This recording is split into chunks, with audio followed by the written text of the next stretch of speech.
Iya, iya. Kita sampai di sana sampai Angkatan Laut itu malah lebih dekat ke Filipina itu di sana daripada ke Manado. Naik kapal apa gitu, kapal bagus itu, kapal besar itu, tapi kapal kayu ya, kapal kayu tapi besar itu. Nah, sekarang sudah kapal besi sekarang, brother. Oh Dulunya iya, iya, kayu. bagus lah. Ya betul, betul, betul, betul, bagus itu. Iya. Kalau dulu Yesus waktu naik kapal apa itu? Dari kayu apa dari besi, Bang Bau? Brother. Yang kemudian mengangkut itu. Kan pada zaman itu kan kayu. Kayu lah Ustadz Arif, ngawur aja Ustadz Arif, pertanyaan nggak bermutu sekali, nggak ada Roh Kudus dia bertanya kok begitu. kirain pakai besi, Mas. Iya belum ada. Jadi, ya Kang tinggal di mana ini sekarang? Di Jawa. Di Jawa saya. Jawa mana? Bau masih di sana kah? Masih di sana kah? Masih. Oke, bagus lah. Aku di sana itu ingat cap tikusnya aja, aduh, masya Allah. Dulu saya minum cap tikus di sini. Mantap dulu waktu saya botol masih, aduh ya masih begitulah. Jadi sekarang sudah tidak konsumsi itu. Tidak lah, kalau dulu. Tidak lah. Dulu sudah bertobat ya. Oh, dulu itu teman saya itu ya, orang Ambon sana, dia minum, kita minum sana, baru kan orang Bandung tuh kan kalau minum ya minum gitu kan, nggak macam-macam, dia mau minum apa saja minum kan. Nah, cap tikus, dia teman saya terbalik-balik. Minum cap tikus biru, dia punya dada biru.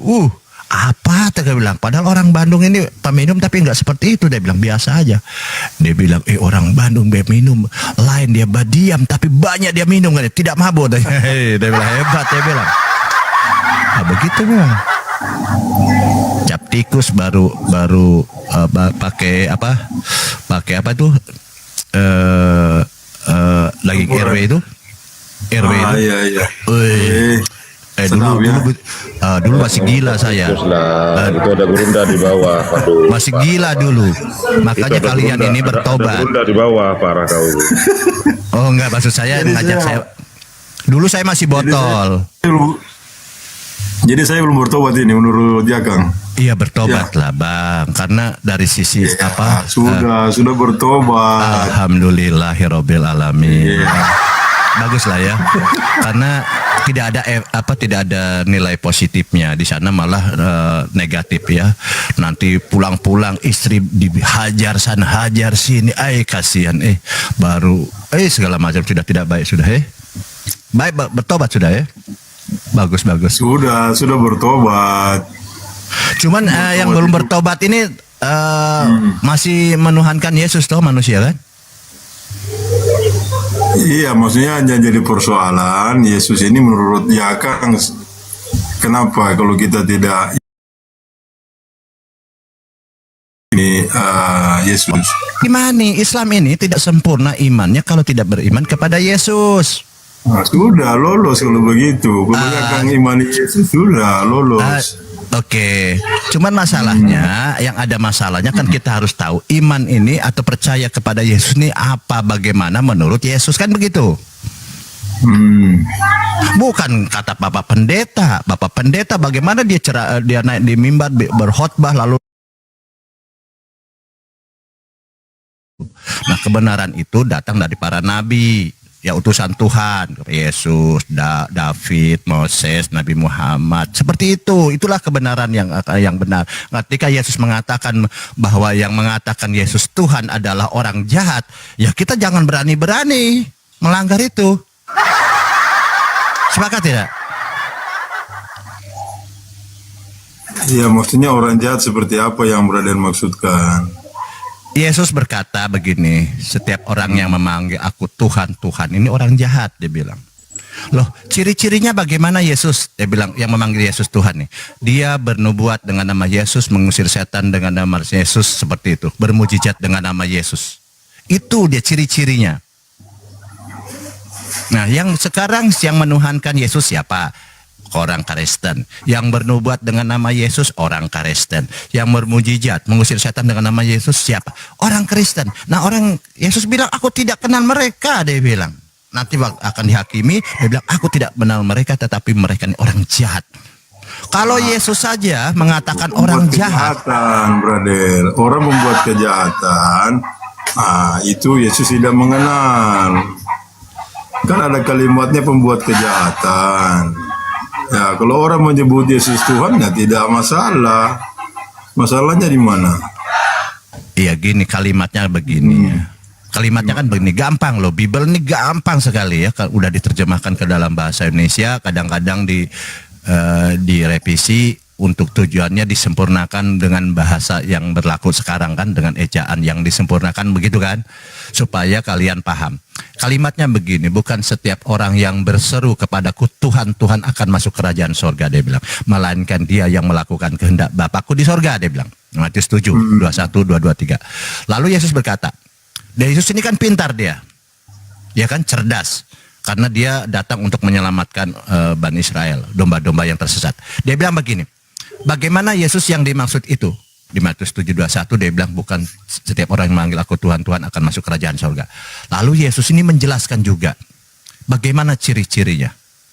Dia bilang, mereka yang memanggil aku Tuhan, bermujizat dengan namaku, mengusir setan dengan namaku, dia bilang, bernubuat dengan namaku, dia bilang, aku tidak pernah mengenal mereka. Artinya aku tidak pernah mengenal Kristen, dia bilang. Karena ini Kristen ya. Mereka adalah pembuat kejahatan. Oh jelas Yesus berarti, pintar Yesus. Ketika dia mengatakan yang memanggil Yesus Tuhan ini orang jahat, tetapi Yesus tidak sembarang dia bicara begitu, tidak omon-omon dia. Langsung dia uraikan. Apa ciri-cirinya Yesus? Orang yang memanggil Yesus Tuhan itu orang jahat, dia bilang, yang bernubuat, mujizat, mengusir setan, itulah ciri-cirinya. Kira-kira siapa itu? Ya Kristen lah. Orang Sangir sana. Gampang kok, gampang seperti itu. Jadi lalu Yesus, kalau kita tanya nih kan Yesus ini pintar. Begini, brother, saya mau luruskan dulu, boleh? Begini, ya Kang, saya meluruskan ayat itu.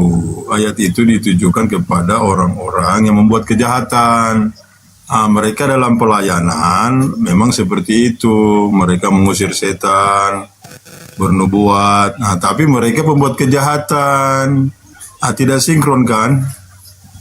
Maka itu mereka tidak dikenal oleh Yesus. Mereka beralat akan nama Yesus, tapi mereka pembuat kejahatan. Maka itu diusir.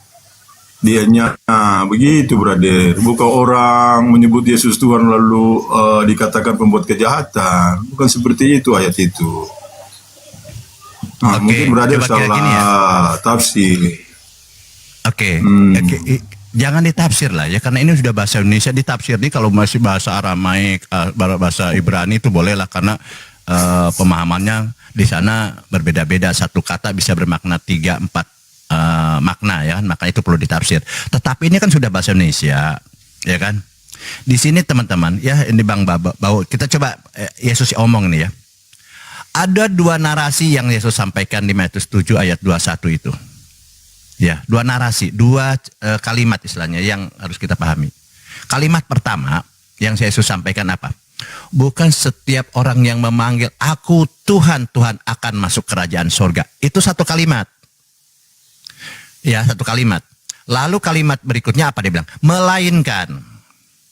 Nah, ini kalimat kedua. Melainkan dia yang melakukan kehendak Bapakku di sorga. Gampang kok. Jadi kalimat pertama ini yang mengatakan Yesus Tuhan. Dengan kalimat yang kedua adalah yang melakukan kehendak Bapakku di sorga. Nah, dari dua kali Yesus menjelaskan atau yang kedua? Ya, kalimat kedua itu. Alhamdulillahirabbil alamin. Mulai bagus kan?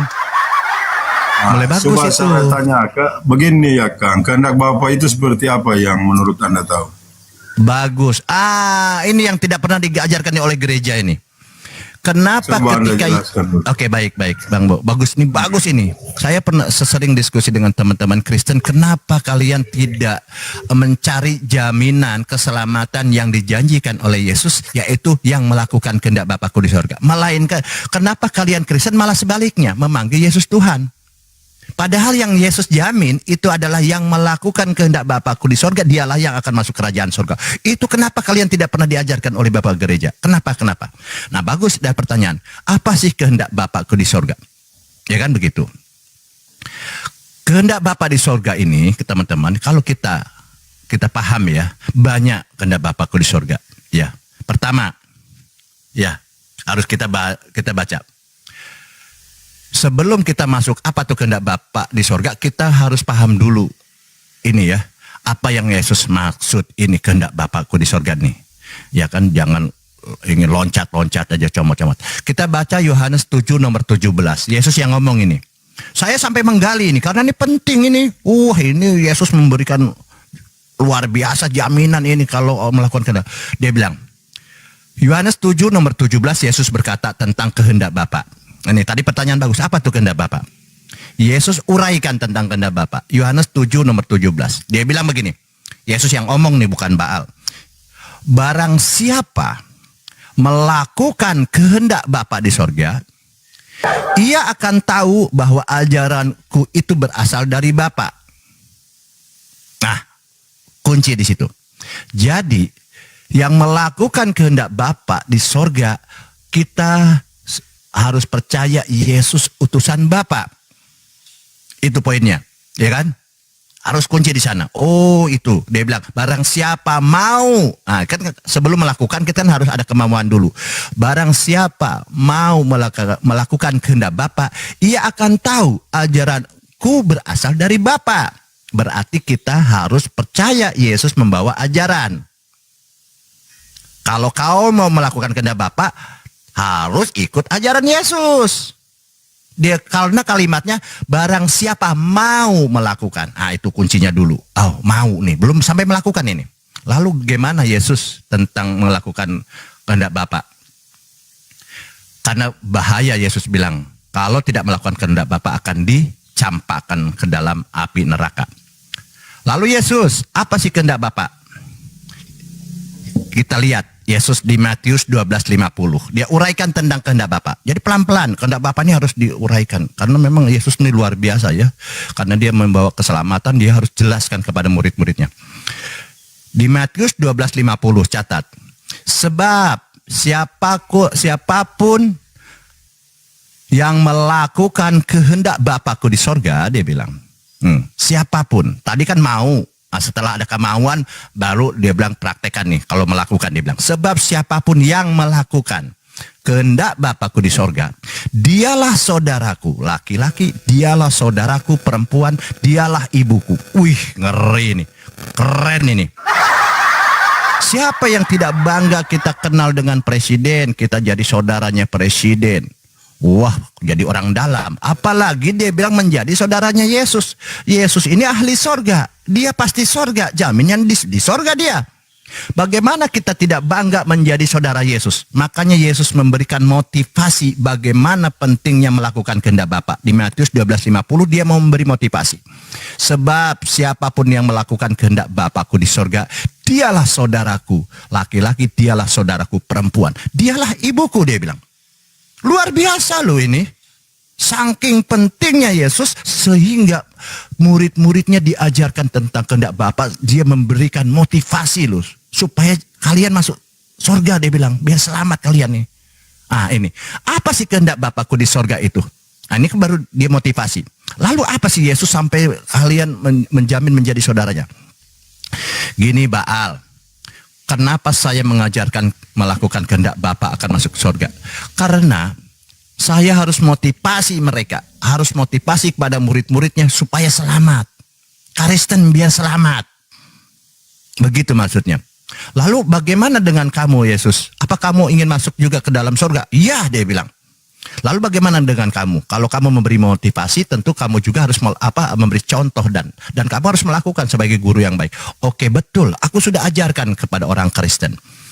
Di mana Yesus? Di sini Baal. Baca Yohanes 4 nomor 34. Yesus berkata begini. Kata Yesus kepada mereka, kepada murid-muridnya, makananku ialah melakukan kehendak Bapa. Wih, Yesus sendiri melakukan. Luar biasa, dia guru yang baik. Dia sendiri melakukan. Tidak hanya omon-omon. Tidak omon-omon dia. Dia bilang, kata melakukan kehendak Bapa yang mengutus aku dan menyelesaikan pekerjaan. Yesus ini melakukan semua pekerjaan yang diberikan Bapa. Karena dia tahu dia adalah ingin melakukan kehendak Bapa, dia bilang. Apa? Agar dia masuk kerajaan Bapa, kerajaan sorga. Yesus sendiri loh. Loh kalian, kenapa kalian terbalik malah melakukan yang tidak diajarkan Yesus, yang tidak dijamin oleh Yesus, mengatakan Yesus Tuhan, Yesus Tuhan. Padahal bukan itu yang Yesus mau. Yang masuk kerajaan sorga ialah melakukan kehendak Bapa di surga. Makananku ialah melakukan kehendak Bapa yang mengutus aku, dia bilang. Dia bilang utusan. Mengutus aku dan aku menyelesaikan pekerjaan itu. Nah yang dilakukan oleh Kristen apa? Pekerjaan apa? Tidak ada. Yesus tidak makan babi, kalian makan babi. Kan begitu, Yesus tidak mengajarkan ke gereja hari Minggu, kalian hari Minggu. Ini bukan kehendak Bapa. Yesus luar biasa, kau memang guru yang baik, rabi yang baik. Kamu memang Yesus memberi jalan keselamatan buat orang yang percaya. Tapi Kristen tidak percaya. Kenapa? Nah silakan.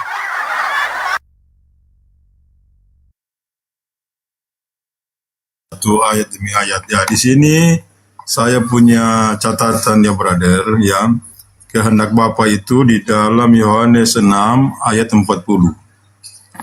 Karena inilah kehendak Bapa-Ku, bahwa masing-masing yang memandang anak itu serta percaya akan dia, kelak beroleh hidup yang kekal. Maka aku ini akan menghidupkan dia pada hari kiamat. Percaya dulu kepada Yesus, betul kan? Ya, itu kehendak Bapa, brother. Iya, ya Kang ya. Percaya, lolos.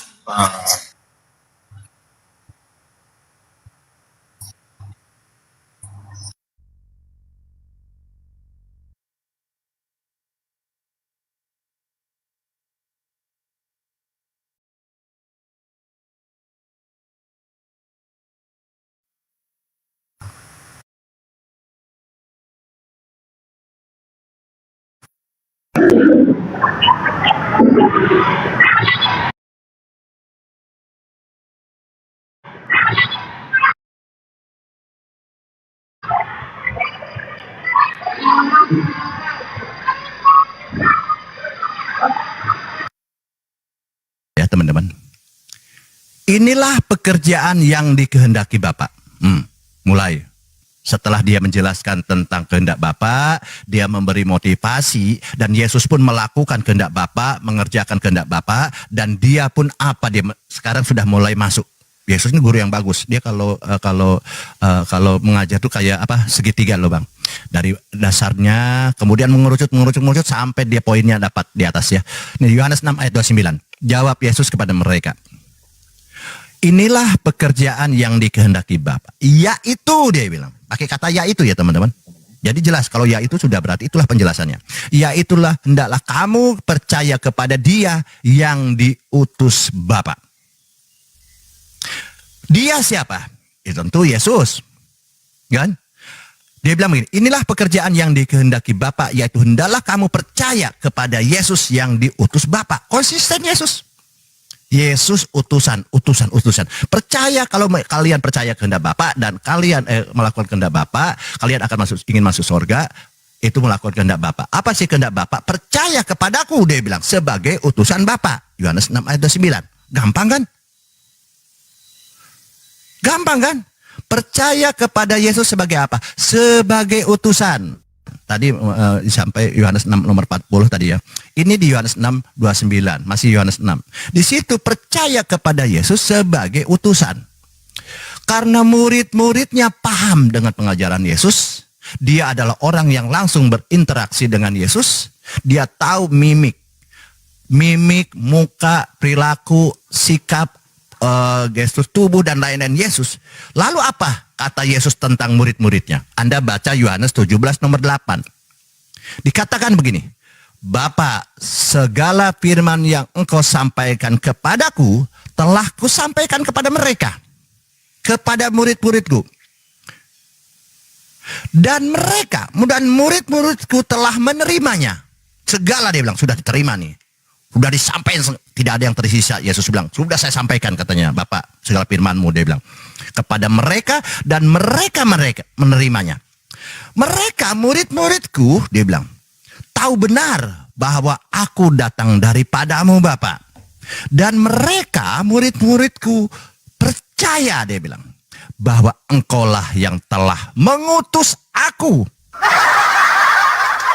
Di situ Yesus menyampaikan laporan verbalnya kepada Bapaknya, Bapak, segala firman yang telah engkau sampaikan telah aku terima dan telah kusampaikan kepada murid-muridku, dia bilang. Laporan nih Yesus. Dan mereka murid-murid mengutus aku. Jadi murid-muridnya sudah menerima semua pengajaran Yesus dan semua percaya Yesus utusan. Tidak ada yang percaya Yesus Tuhan. Begitu Bang. Jadi yang di Yohanes 6 nomor 40 itu, percaya kepada Yesus, inilah pekerjaan yang dikehendaki Bapa, yaitu hendaklah kamu percaya kepada Yesus yang telah diutus Bapa. Gampang kok.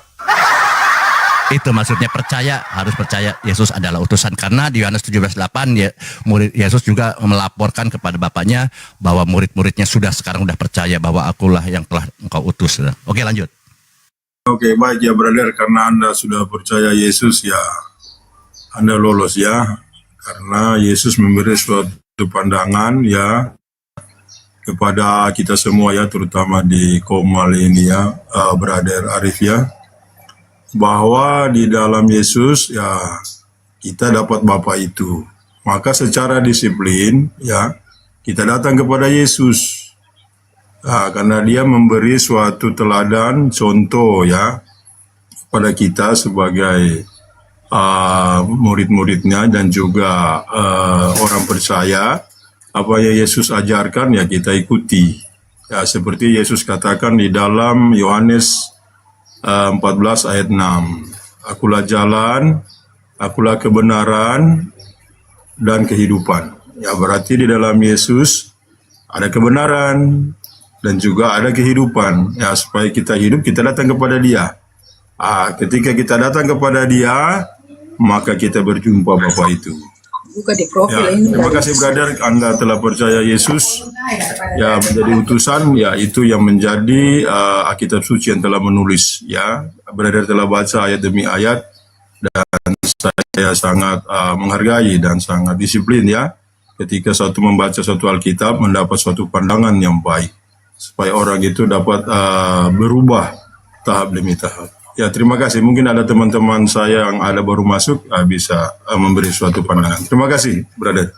Luar biasa ya, terima kasih Bang Bau. Sekarang stop ya mengatakan Yesus Tuhan, karena Yesus mengatakan laporan kepada Bapaknya, segala firman yang telah Bapa sampaikan kepadaku, Bapa telah aku terima dan telah aku sampaikan kepada murid-muridku, dan mereka murid-murid percaya, dia bilang, bahwa engkau telah mengutus aku.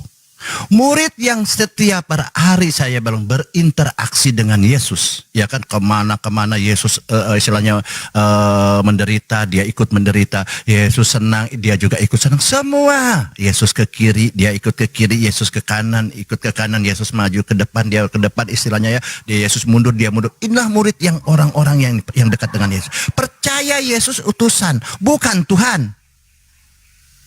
Yang jadi masalah adalah Kristen tidak percaya kepada Yesus dengan perkataan Yesus.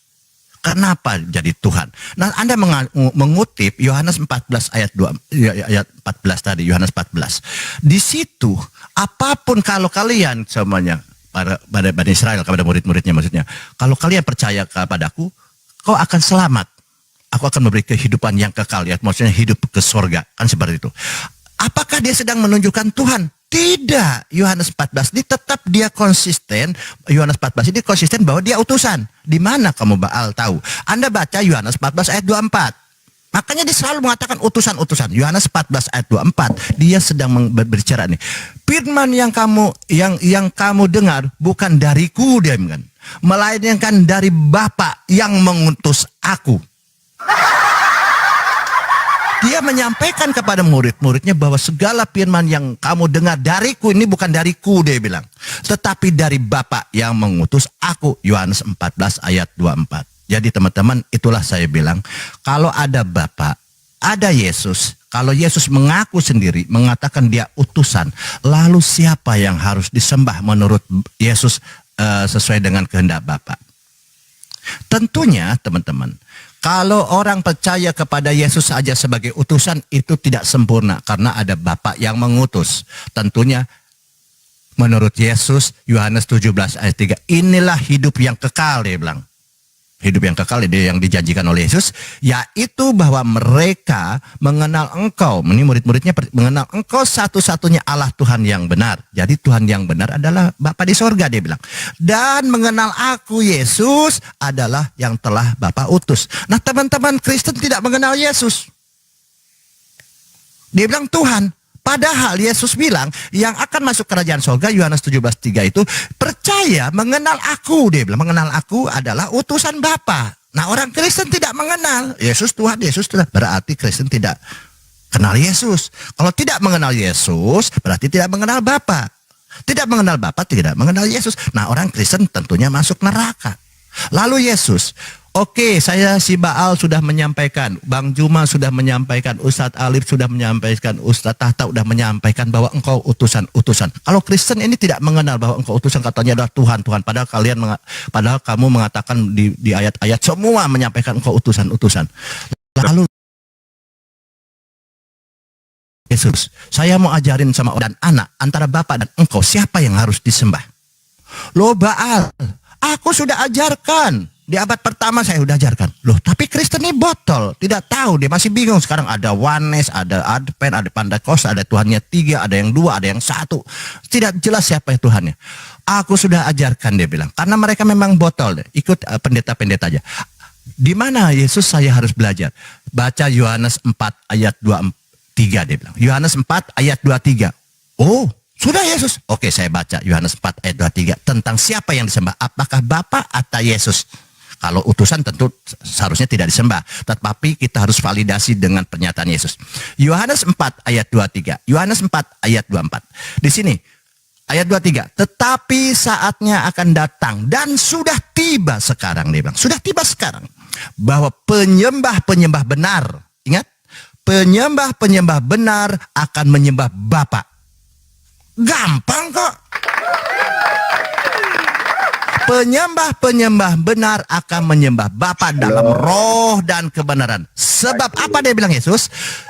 Bicara tadi tentang kehendak Bapa. Sebab Bapa menghendaki penyembah-penyembah demikian. Nah ini yang dimaksud Yesus adalah kalau kita berbicara tentang siapa Bapa, siapa Anak, dan siapa yang harus disembah. Menurut Yesus, dia bilang, tetapi saatnya akan datang dan sudah tiba sekarang bahwa penyembah-penyembah benar. Ingat, ada kata benar di sini. Yesus menekankan supaya kalian tidak ngeles. Tidak ngeles, muter sana, muter sini. Penyembah-penyembah benar akan menyembah Bapa dalam roh dan kebenaran. Sebab apa? Kata Yesus, sebab Bapa menghendaki. Ingat kalimatnya tadi, yang akan masuk kerajaan sorga ialah melakukan kehendak Bapa kan. Nah, sebab apa? Bapa menghendaki penyembah-penyembah demikian. Gampang kok. Jadi kalian teman-teman Kristen, kalian harus tunduk, semuanya harus hormat, ya harus cinta kepada Yesus. Tetapi ketika penyembahan, kita harus tahu menurut Yesus yang harus disembah adalah Bapa. Tentu sesuai koridor ajaran-ajaran yang diajarkan oleh Yesus. Jangan menyimpang. Ajaran pagan, ajaran apa, jangan. Yesus, karena Yesus adalah jalan kebenaran dan hidup. Jadi menurut ajaran Yesus, ajaran kebenaran dan hidup, bahwa kalian harus menyembah Bapa. Stop menyembah Yesus, karena Yesus tidak mengajarkan demikian. Gampang ya. Terima kasih. Ya, jadi selamat pagi dulu semuanya orang-orang yang sangat aku cintai di sini. Itu semua yang dikatakan Bang Baal itu hampir benar, hampir semuanya benar. Jadi tapi garis besarnya benar semua garis besar. Jadi dikatakan memang Yesus itu memerintahkan kita untuk menyembah Bapa, tetapi dia tidak pernah melarang untuk menyembah dirinya. Karena sudah dibuktikan bahwa banyak orang telah menyembahnya dan Yesus itu tidak pernah menolaknya. Itu aja, jadi memang benar. Jadi katakan Yesus itu memerintahkan untuk menyembah Bapa. Tetapi walaupun dia tidak pernah minta disembah, bila mana dia disembah, dia tidak pernah menolaknya. Silakan dilanjut. Oke teman-teman, kalau saya boleh tambahkan, saya ingin menyampaikan sesuatu di dalam tulisan Alkitab, khususnya di Matius 17. Di situ di mana Yesus dimuliakan di atas bukit. Nah, sementara penulis-penulis ini mengatakan bahwa ketika penampakan itu ketika mereka dibawa di atas bukit, lalu melihat penampakan 3 orang. Salah satunya dikatakan di dalam Alkitab bahwa Musa, Yesus, dan Elia. Sementara konfirmasi yang dibenarkan oleh Yesus bahwa yang mendampingi itu adalah salah satu adalah Elia. Tapi kalau Musa, di situ saya pertanyakan, tidak mungkin Musa, karena Musa sudah tidak sejalan dengan kehendak daripada Bapa. Jadi saya menyangkali arti ayat itu. Mungkin teman-teman Kristen silakan berpikir, saya menolak. Ya, saya bukannya orang beridealistis, tapi saya mencoba untuk membuka wawasan. Jadi begini, di situ dikatakan bahwa Musa. Jadi kalau Musa saya tolak.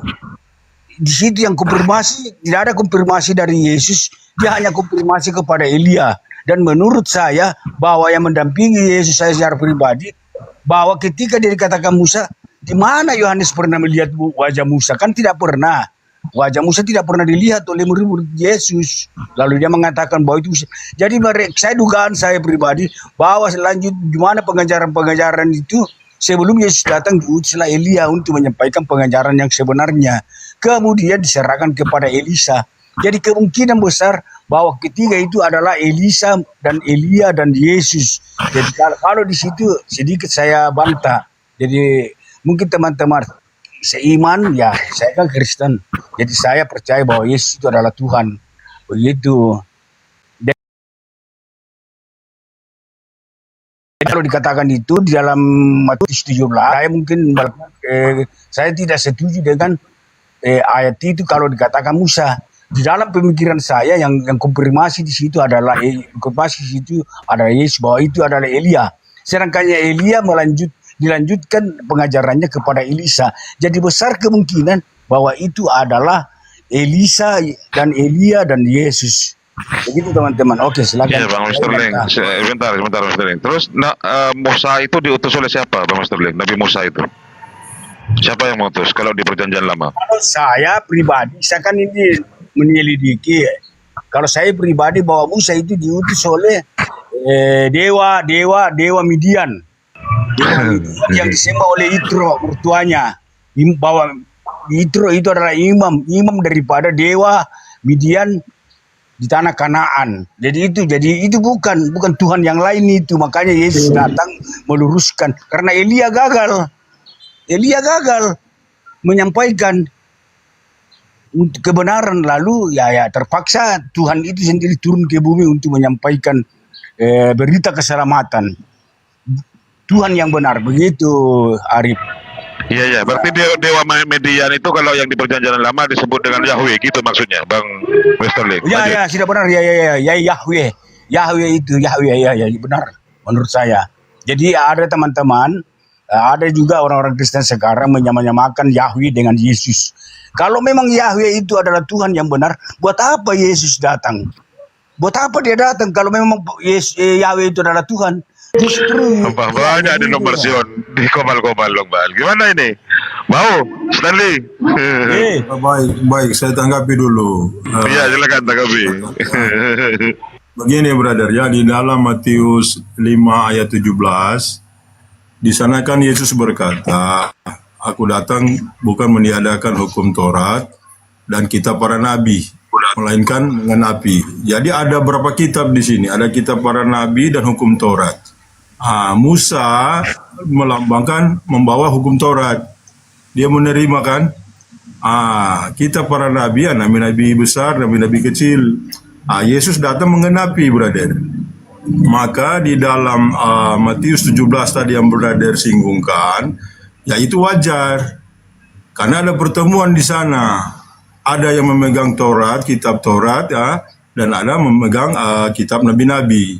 Maka Yesus ada percakapan menurut pandangan penglihatan murid-murid pada waktu itu.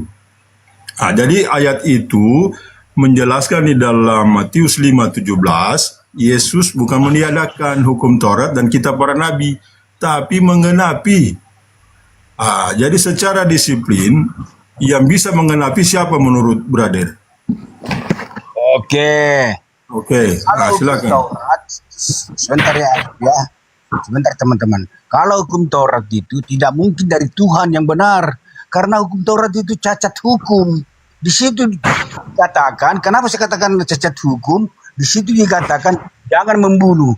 Tapi perintah YHWH, bunuhlah itu orang-orang Amalek. Itu Bani Edom. Bunuh orang Amalek. Itu kan perintah, jangan membunuh. Kemudian jangan mengingini barang sesamamu. Nah di situ juga barang sesamamu sudah terjadi sebelum hukum Taurat itu turun. Karena di situ Yakub ditipu. Yakub kan hak milik kepemilikan sulung dari Abraham, lalu ditipu oleh Yakub. Nah itu cacat hukum. Jadi situ cacat hukum, berarti masa Tuhan mau salah jadi hukum yang benar?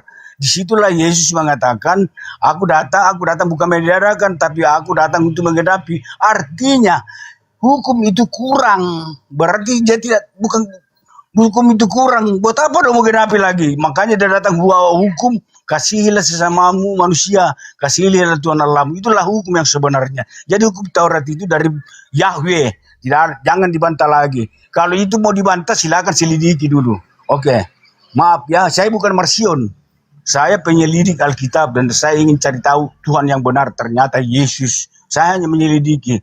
Saya juga bergereja di Trinitas. Saya bergereja, tapi bukan gerejanya yang saya datang. Saya datang menyembah Tuhan untuk mengikuti perkumpulan-perkumpulan sebagaimana yang diperintahkan Yesus. Ya, kepada Yesus saya berbakti. Bukan ajaran kalau di gereja saya dengar kata-kata Yahweh, ya saya kan berkhidmat sama kelumi saja. Mereka begitulah saya. Maaf teman-teman, kalau kita berseberangan dalam hal menilai YHWH itu, bahwa YHWH bagi saya adalah dewa Midian, dia adalah iblis bagi saya. Oke, makasih, lanjut. Ya, silakan. Siapa yang mau melanjutkan? Jadi Bang Westerling ini keyakinannya bahwa hanya Yesus satu-satunya Tuhan, gitu ya, Bang Westerling ya? Bang Westerling, coba konfirmasi. Tuhan sebenarnya. Sebenarnya kedagingannya itu adalah mediator supaya bisa menyampaikan pengajaran dan berbicara. Dia ada di dalam Yesus Kristus itu sendiri. Begitu, bahwa Yesus itu adalah Tuhan itu sendiri, begitu. Dalam penyelidikan saya, sesuai dengan pikiran saya, karena saya kan bukan orang idealistis, tapi saya orang bagaimana mau mencari wawasan, biar Alkitab merujuk saya. Jadi Alkitab yang menjawab daripada permasalahan-permasalahan. Makanya kita harus rajin buka Alkitab. Jangan Alkitab itu kalian lecehkan. Kenapa kalian lecehkan? Karena kalian menyamakan Yesus dengan YHWH. Padahal YHWH itu adalah dewa Midian dari tanah Kanaan. Kemudian di dewa Midian di Kanaan. Oke, begitu saya. Silakan yang lain. Ya, ada yang mau bantah teman-teman? Saya kasih masukan. Silakan. Semua itu adalah pekerjaan iblis. Iblis itu merajalela sampai sekarang. Makanya Yesus diturunkan begitu. Iblis itu bekerja sampai sekarang, sampai selama-lamanya iblis itu tetap ada terus. Itu pekerjaan iblis semua. Kalau Bapak tidak mengenal, tidak pakai Allah Yahweh, berarti dari dulunya orang-orang itu tidak ada Allah atau tidak ada Yahweh begitu. Ini pekerjaan iblis semua. Murid Yesus sendiri aja masih ada iblis. Coba dipikir sendiri, itu sudah murid Yesus sendiri. Jadi semua itu pekerjaan iblis. Sampai sekarang pun iblis tetap masih ada. Mereka itu merongrong semua pikiran kita. Makanya itu kitab itu dibikin perjanjian baru. Itulah Yesus Kristus turun ke bumi ini. Itulah menurut pandangan saya begitu. Ya, mau bantah Bang Westerling? Bang, dulu guru saya lah Ustaz Tatang. Itu pikirannya. Kata Mas Willy Kopi. Ini ada gerunda di bawah ini Bang Baal. Cuman, ya. Luar biasa. Tahan napas semua ya, Kristen-Kristen tahan napas ya. Ini gurunda saya. Assalamualaikum warahmatullahi wabarakatuh. Gurundaku yang bijaksana, bijak sini, bijak situ. Belum duduk Bang. Silakan disapa Bang. Sudah.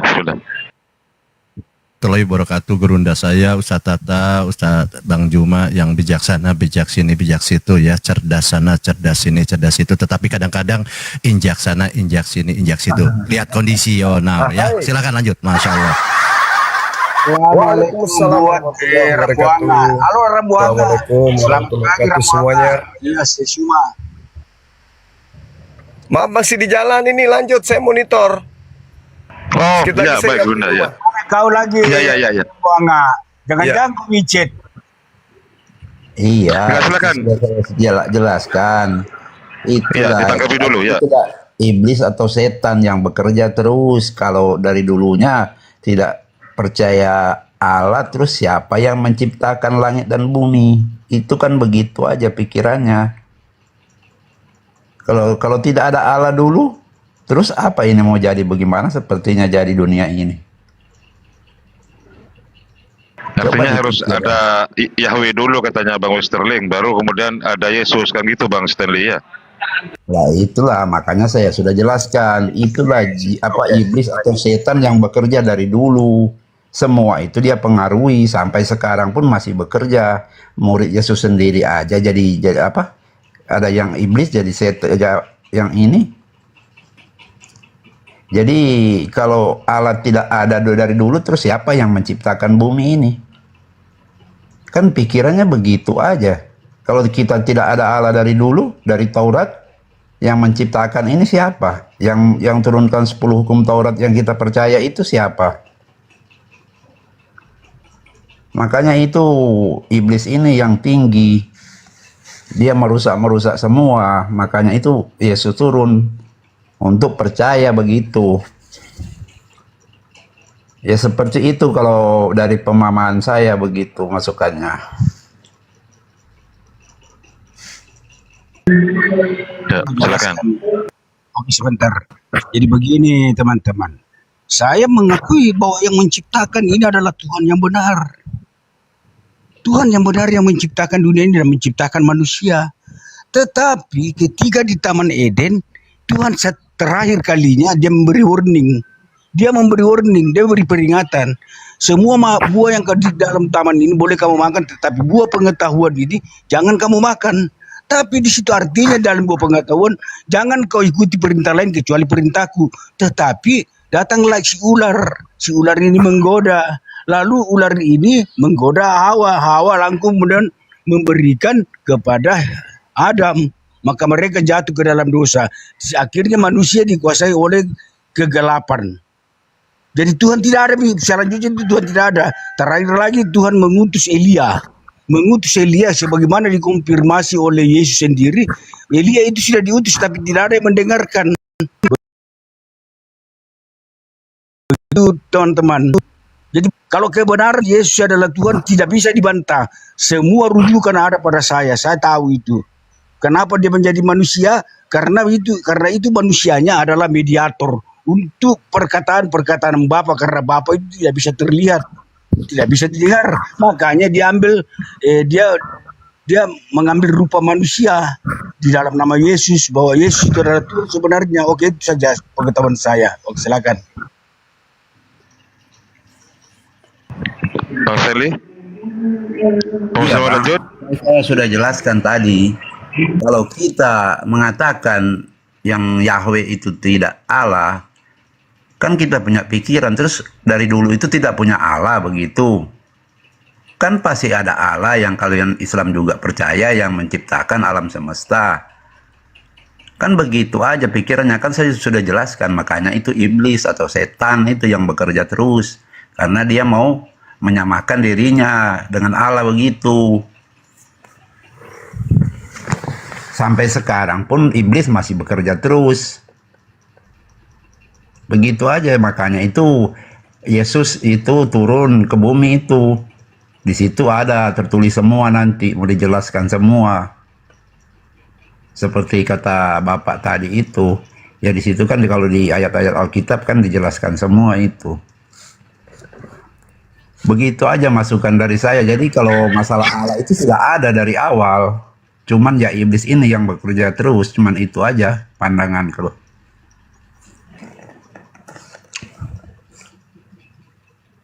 Berarti kita sepaham ya, sepaham dengan Stanley. Oke, akan lanjut teman yang lain.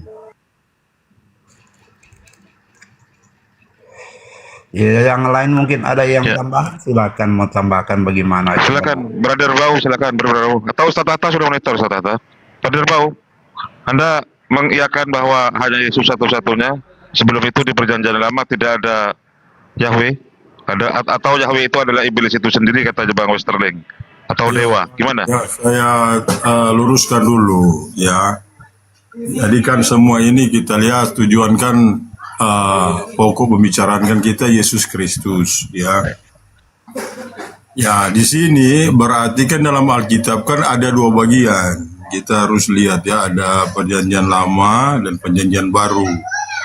Tadi saya sudah singgung ya, di dalam Matius 5 ayat 17 ya, sangat jelas di sana Yesus katakan dia datang bukan menegakkan hukum Taurat dan kitab para nabi, melainkan menggenapi. Arti menggenapi berarti Yesus harus datang supaya kita tahu siapa Allah itu, siapa sumber itu. Maka Yesus kan mengajarkan kepada murid-murid, kita kan hanya menjadi pedoman dalam Alkitab. Jadi yang brother katakan tadi bukan Musa, Anda sudah modifikasi ayat secara tidak langsung. Karena Matius yang menuliskan itu. Matius itu murid Yesus. Dia tahu apa yang Yesus ajarkan, Yesus dalam pelayanannya, ya sampai ada beberapa murid yang melihat dengan mata mereka. Di sana mereka melihat ada Musa, ada Elias. Ya itu tadi brother katakan kan dimaksud Elias di situ kan ya Yohanes. Di situ ada pegang kitab, Musa pegang kitab Pentatuk, yaitu Taurat, dan Elias memegang kitab para nabi. Maka di dalam ayat tadi yang saya sampaikan Matius 5 ayat 17 jelas. Di sana Yesus menggenapi hukum Taurat dan kitab para nabi. Bahkan sangat disiplin lagi, Yesus sudah sampaikan dia tidak menghilangkan satu titik, bahkan nota pun tidak. Maka Yesus menggenapi, hanya kita harus belajar apa yang Yesus genapi di sini. Tadi telah disinggung tadi oleh brother, karena begitu Yesus datang, Yesus mengajarkan satu kasih ya kepada sang sumber ya, dan juga kepada sesama manusia. Itulah yang harus kita terapkan saat ini supaya tidak terjadi hal-hal saling menghujat ya satu dengan yang lain. Ini sangat bagus ajaran Yesus. Jadi tadi Bang Bal bilang katakan Yesus utusan. Itu memang dia melihat di dalam ayat-ayat yang ada. Ya, jadi menurut tadi brother modifikasi ayat katanya bukan Musa, lalu siapa? Anda langsung tafsir. Nah, ini kan mencederai umat ini secara tidak langsung. Maka kita para pembaca, kita ikuti ada perjanjian lama di sana. Kan Alkitab ada dua bagian. Bagian pertama yaitu perjanjian lama, bagian kedua perjanjian baru. Maka sinkron di sana. Ada yang mencipta, ya kan? Ada yang mengutus, ada yang diutus. Maka secara disiplin kita datang kepada utusan ini supaya kita teratur, tidak menerobos. Apa saya katakan tamat? Kita tidak berjumpa Bapak itu. Maka Filipus kan bertanya kepada Yesus di dalam Yohanes 14 itu ayat 7 sampai 9. Ada percakapan antara murid dan guru. Filipus bertanya kepada Yesus, tunjukkanlah Bapa itu kepada kami. Lalu Yesus sudah sampaikan kepada Filipus, Filipus, kamu telah nampak aku, kamu telah melihat Bapa. Berarti di dalam pelayanan Yesus ya, itu sudah dikasih kuasa ya. Apa Yesus sampaikan, kita harus disiplin cara berdoa. Bapa kami yang di surga, dikuduskanlah namamu. Menyembah Bapa dalam roh dan kebenaran. Kalau Anda menyebut itu Yesus yang disebut Kristus, Kristus kan di situ di dalam Lukas ya 2 ayat 11 dikatakan hari ini telah lahir bagimu ya Kristus Tuhan itu. Jadi wajar kalau brother katakan Yesus Tuhan karena di dalam Kristus ada ayatnya itu. Jadi bagi para pembaca kita membaca dengan disiplin ya, tidak kita menghilangkan atau modifikasi ayat. Kalau kita modifikasi ayat berarti kita terjebak di dalam dosa. Begitu brother, itu yang saya sampaikan. Sudah ya, Bang Bau, terima kasih. Itu jadi versi Bang Bau, Bang Westerling, bahwa ada sang sumber lain di perjanjian lama selain Yesus itu, Bang Westerling. Intinya seperti itu. Silakan, kalau Bang Westerling mau menanggapi, silakan. Udah Kriana, selamat pagi. Yang saya tanggapi di ayat 17, Matius 17. Di situ ketika Yesus dimuliakan di atas bukit gunung. Nah, di situ di mana murid Yesus, di situ ditulis bahwa yang ketiga orang itu adalah Musa, Yesus dan Elia. Nah, sementara yang dikonfirmasi oleh Yesus bahwa yang mendampingi dia adalah Elia. Yang Elia itu kan orang pertama yang diutus untuk memberitakan bahwa dia kan mendapatkan perintah dia diutus perintah dari Tuhan yang benar. Bahkan dia menghancurkan 450 Baal di situ. Lalu kemudian ketika Elia mau terangkat, lalu Elia meminta kepada Elisa untuk melanjutkan pengajarannya. Jadi di situ hanya Yesus hanya konfirmasi bahwa Elia. Jadi Elia itu secara otomatis bahwa itu adalah bukan Musa karena tidak ada konfirmasi. Kalau dikatakan Matius, sejak kapan Matius bertemu dengan Musa? Kapan dia bertemu? Ya kan tidak begitu. Dia baru kemudian tidak ada konfirmasi dari Yesus, hanya konfirmasi kepada Elia tentang Elia yang diutus. Lalu setelah dia terangkat ke surga, dilanjutkan oleh Elisa. Jadi besar kemungkinan ketiga itu adalah Elisa, Musa dan Elisa bukan Musa dan Yesus, begitu. Jadi saya bukan menambah-nambah, tapi saya menolak tulisan itu bahwa itu adalah Musa. Bagaimana Musa mau berdampingan dengan Yesus sementara Musa sudah memperkenalkan Tuhan yang salah. Dia adalah orang-orang diutus oleh Yahweh. Musa diutus oleh Yahweh untuk melepaskan umat Israel yang di Mesir, begitu kawan-kawan. Itu tanggapan saya tentang di ayat itu, bahwa itu kehadiran tiga orang itu Musa. Berarti kalau saya tolak kalau itu Musa, begitu, karena sudah dikonfirmasi, tidak ada konfirmasi dari Yesus, begitu. Oke, silakan. Ya, silakan Bang Bau atau anak pendeta mau menanggapi, silakan. Salah Pak Monitor, Ustaz.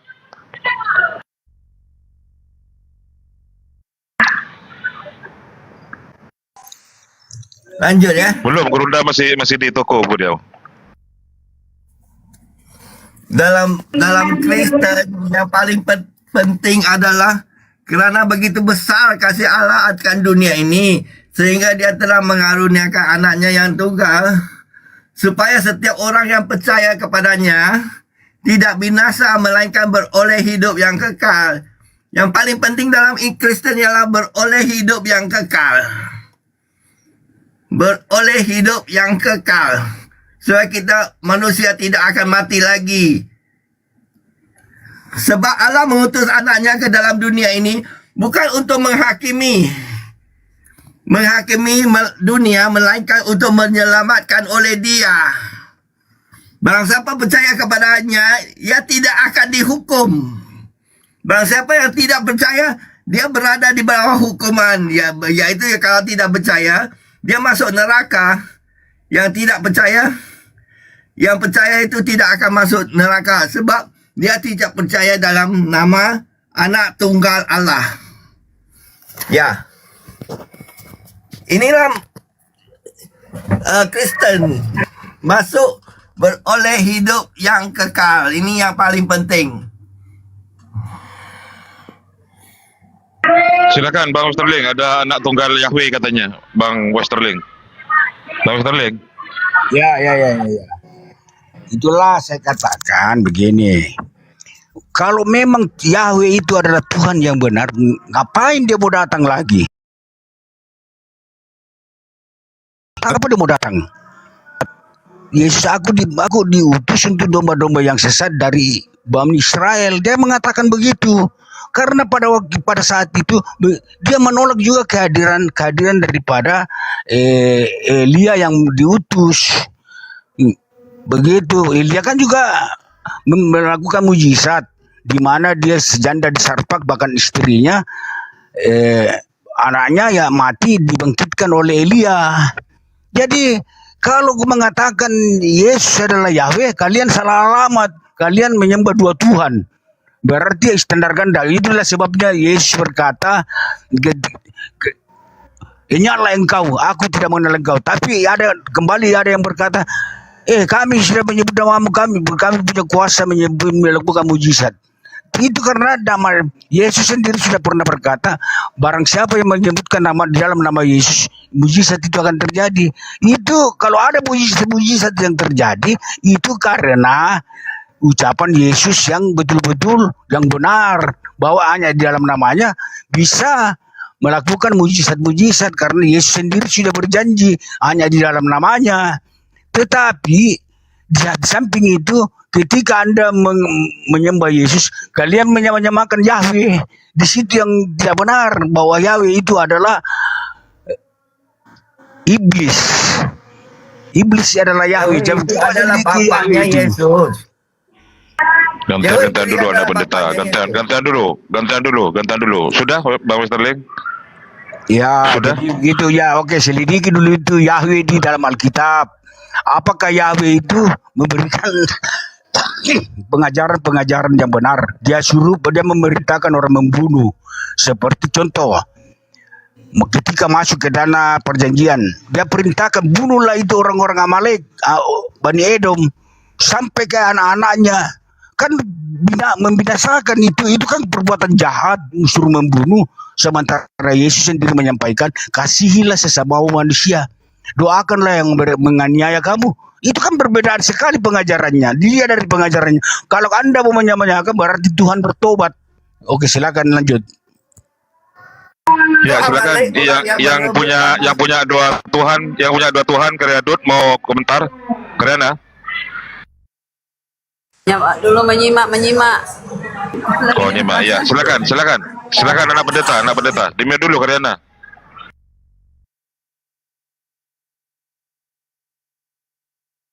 Silakan dibuka mute-nya anak pendeta.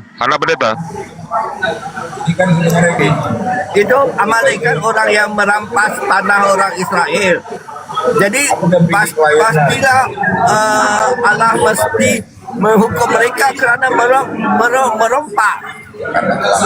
Makanya Allah suruh bunuh semua perompak tu. Itu bukan kira Allah itu jahat, tetapi Allah itu adil. Orang yang penumpang mesti dihapuskan. Nah, kalau kata Allahnya dua, memang adanya dua. Allahnya tiga. Kejadian satu itu Allah. Halo? Kejadian satu Allah. Kejadian 1-2 itu sudah jadi Tuhan Allah. Kejadian 24 ini kan ada Allah. Nampak tak ini Allah?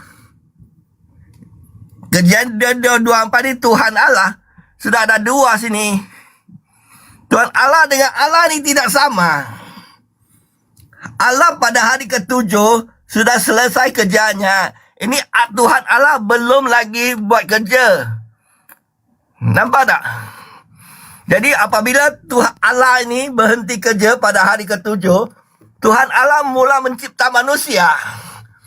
Tuhan Allah membentuk manusia dari debu dan menghembus nafas hidup ke dalam wujudnya. Jadi di sini ada dua Allah. Allah nombor 1, Tuhan Allah nombor 2. Kalau tidak, dia ganti. Dia ganti untuk membentuk manusia dari debu tanah dan menghembus nafasnya ke dalam hidungnya. Tuhan Allah ini boleh berjalan-jalan dalam taman. Tengok. Mereka mendengar bunyi langkah Tuhan Allah berjalan-jalan dalam taman. Tuhan Allah ini adalah Yesus. Sebab dia bisa berjalan-jalan.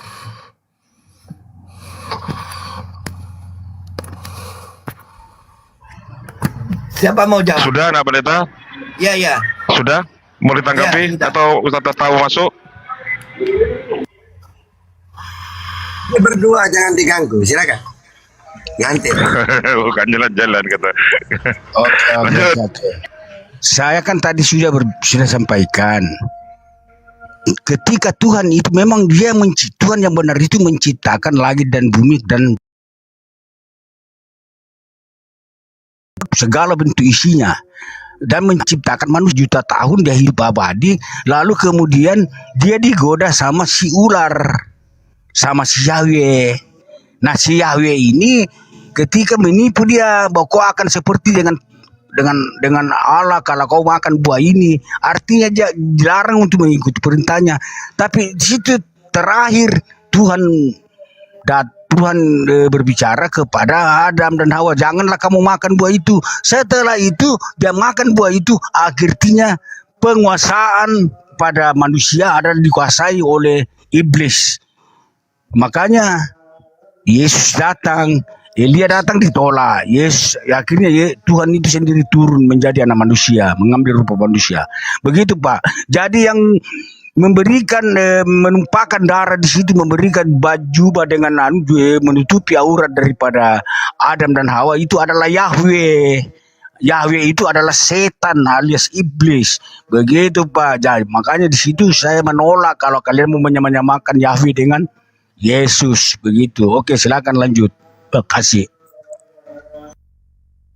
Yahweh itu Allah. Yahweh itu Allah. Yesus itu Tuhan Allah. Yahweh itu Allah. Yesus itu Tuhan Allah. Tidak Masih ada dua Tuhanmu, Anak Pendeta. Waduh. Iya, betul. Sama dengan Islam, dua Tuhan, dua Allah juga. Mau lihat mana Allah Islam ada dua? Nah, Najam. Jangan ke Islam dulu, jalan ke Islam dulu. Jangan bawa-bawa agama. Kita bahas, kita punya kitab sendiri. Iya, kalau di Islam sudah final. Qul huwallahu ahad, itu aja. Kita pokoknya belum selesai perkara. Adalah anak perempuan Allah. Anak-anak perempuan Allah. Berarti Allah ada dua. Allah ada dua. Maksudnya ini gimana? Mana dan ketikanya bertaraf rendah itu hina itu dianggap anak-anak Allah. Ini dia bicara bikin ketawa saja, bikin lawak-lawakan. Itu Quran, mau ketawa Quran, biarkan, silakan. Tapi memang dalam Kristen ada dua Allah.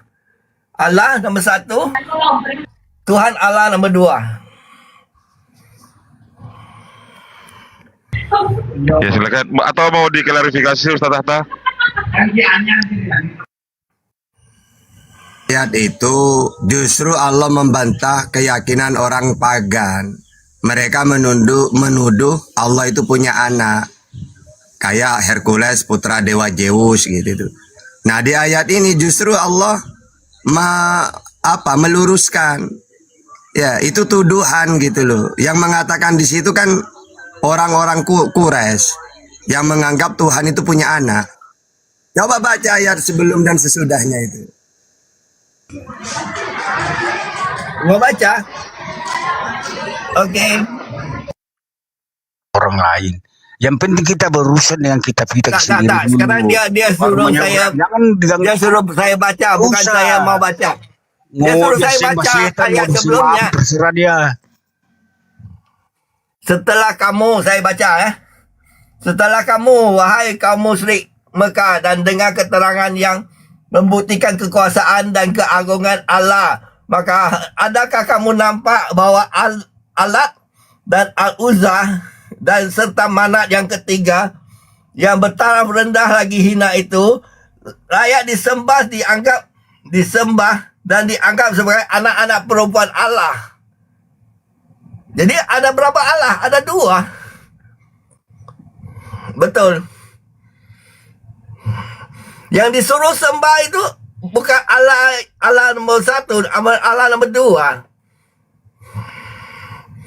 Nampak? Kerana kebiasaan keaman tenteram kaum Quraisy penduduk Mekah, lalu kebiasaan aman tenteram perjalanan mereka ke dalam pada musim baca ayat 19-nya baca. Ayat 19-nya coba. Itu kan pertanyaan Ayat itu 19 ada tadi. pendeta. Coba selanjutnya setelah itu. Coba dari Ayat 19. Wong justru di situ membantah orang-orang musyrik. Coba, afara'aitumul Lata wal Uzza. Maka apakah patut kamu, hai orang-orang musyrik, menganggap berhala Al-Lata dan Uzza dan Manat, yang ketiganya yang paling kemudian sebagai anak perempuan Allah? Apakah pantas untuk kamu yang laki-laki dan untuknya perempuan? Jadi menurut mereka Tuhan itu punya anak perempuan gitu. Yang demikian itu tentulah suatu pembagian yang tidak adil. Itu tidak lain hanyalah nama-nama yang kamu dan nenek moyangmu mengada-ngadakan. Jadi mereka itu mengada-ngada, menganggap Tuhan itu punya anak. Kayak Otan ini mengada-ngada. Kan Tuhan yang menguasai Ka'bah ini. 106.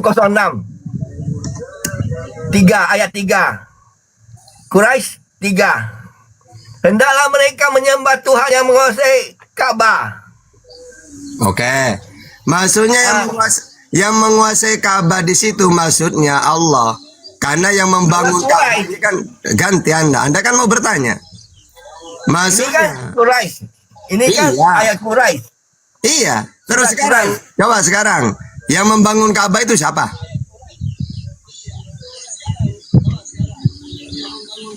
Yang membangun itu Nabi Ibrahim. Gitu loh. Sehingga Nabi Ibrahim itu berdoa, ya Allah, jadikanlah negeri ini negeri yang aman, kayak gitu tuh ya. Dan lindungilah keturunan kami dari penyembah-penyembah berhala.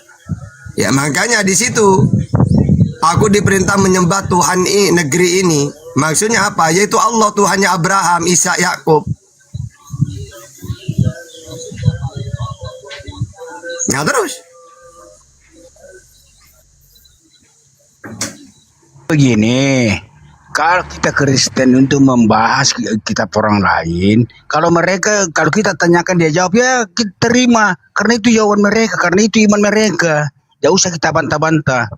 Nah, kemudian apa narasinya? Kalau ini narasinya begini-begini ya, tidak usah kita Kristen, kita berurusan dengan iman kita sendiri. Perkara iman kita selesaikan dulu. Macam saya mau selidiki Alkitab dulu. Makanya tadi saya pertanyakan, saya mengajak teman-teman Kristen menjadi perdebatan itu di kitab Matius 17. Karena di situ dikatakan Musa, sementara Musa itu adalah Tuhannya adalah Yahweh, Yahweh itu adalah iblis. Tidak mungkin dia mau bersama-sama dengan Yesus. Di situ baru konfirmasi daripada Yesus ketika dilihat dimuliakan di bukit, dia hanya menyebut nama Elia. Kemudian Elia itu melanjutkan pengajarannya kepada Elisa. Berarti bukan Musa begitu. Jadi tidak ada konfirmasi dari Yesus mengatakan bahwa itu Musa, tidak ada. Itu salah penglihatan pada muridnya Matius. Kalau Matius bilang katakan Musa, di mana dia bertemu Musa sehingga dia melihat di situ bahwa itu adalah rupa manusia, rupa Musa. Sementara dia sendiri tidak pernah mengenal Musa. Begitu teman-teman. Oke. Ya, memang betul Yahweh itu iblis. Bodohnya Betul. kau bodoh. Memang betul Yahweh itu iblis, karena yang pertama kali menemukan nama Yahweh itu sarjana Kristen abad 16. Abad 16 ya. Benar. Kalau berarti itu kalau dibilang Yahweh adalah iblis, saya setuju, karena Yahweh itu penemunya ialah sarjana Kristen abad 16. Silakan.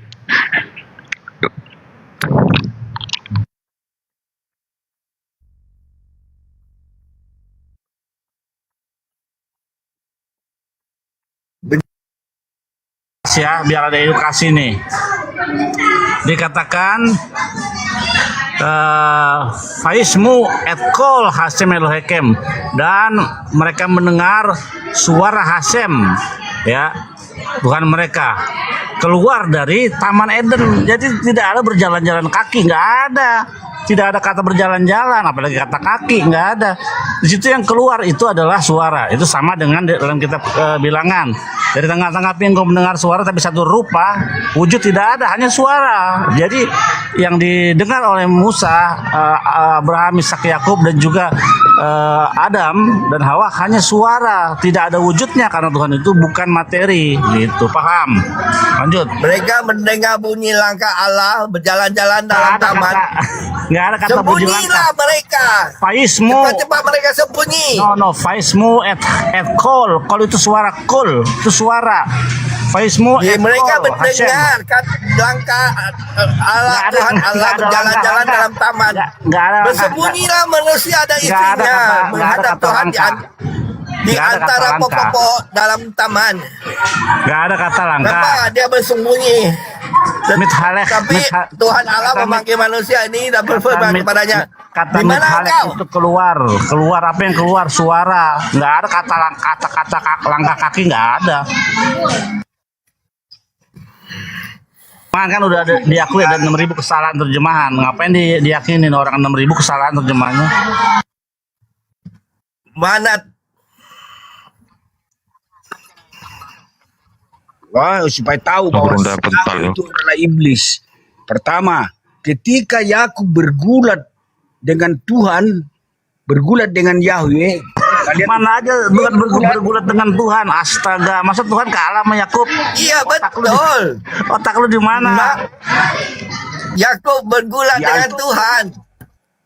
ya Ini itu dari Tuhan situ. Di nampakkan situ dia diri kepada Ibrahim pun ada. dengar dulu ini kelanjutannya begini. Ketika Yakub bergulat berarti Yakub melihat daripada fisik daripada lawannya itu, sementara Yesus sendiri dilihat dan tidak dapat didengar kecuali si anak yang mendengar. Aduh. Yang tidak boleh didengar itu adalah Allah Yahweh. Yang boleh dilihat itu adalah Yesus. Jangan Ada digabung dua Allah. situ. Allah itu Tuhannya Islam. Ya jangan digabung dengan itu, jadi ada dua Tuhan lu tuh. Ada Allah, ada Yahweh. Gimana yang benar lo? Allah Islam ada dua. Satu Allah Islam orang Mekah. Satu lagi Allahnya Yesus. Gimana? Ada orang Islam Ya. Tuhannya dua, lo Islam ada bilang aja lo. Yesus Yang itu Allah, ngawur. Allah Yesus. Nggak bisa diskusi, ngawur. Tuhan dia. Tuhan Kamu Yesus jangan ngawur. Allah. Kemudian Halo ngawur. Tuhan orang Mekah juga Allah, nama sama. Di Alkitab Allah juga, coba pada mulanya Allah menciptakan langit dan bumi, bukan Iyalah. Yesus. Kan ada dua Allah. Enggak, di kitab lu yang menciptakan langit dan bumi Yesus apa Allah? Pada mulanya Allah menciptakan langit dan bumi, bukan Yesus. Allah ya betul, Allah menciptakan langit dan bumi. Tapi dia rehat pada hari ke-7. Terjemahan itu tidak boleh Allah dia tulis di situ, dia tulis di situ Tuhan Allah. Oh, kitab salah. Tuhan gelar Udah tahu kitab, udah tahu gelar kitab itu salah. adalah Tuhan. Allah itu tahu adalah kitab gelar, salah, jadi gelar-gelar. Udah tahu Salah kitab itu. salah, kenapa dipercaya? Lu bilang Elai salah, kok lu percaya? Aneh dah. Salah terjemahan. Sebenarnya di situ salah terjemahan. Kenapa ditulis Tuhan Allah? Sementara pemahaman Kristen Allah itu adalah gelar diberikan kepada yang Maha Kuasa sama Maha Pencipta. Tuhan juga digelar sebagai Maha Pencipta. Jadi gelar-gelar namanya itu Tuhan Allah. Ada kan tercatat di Alkitab. Bagaimana itu bisa terjadi? Coba kau jelaskan itu, Yosef. Harusnya bukan Tuhan Allah, Allah Tuhan. Kebalik itu terjemahan Elai. Bukan Tuhan Allah, Allah Tuhan. Kebalik.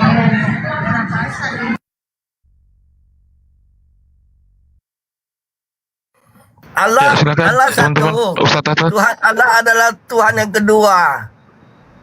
Sebentar dulu, sudah dijelaskan tadi oleh Ustaz Tahta Ngau Raja. Peton yang di bawah, bantu posting ulang serta teman-teman.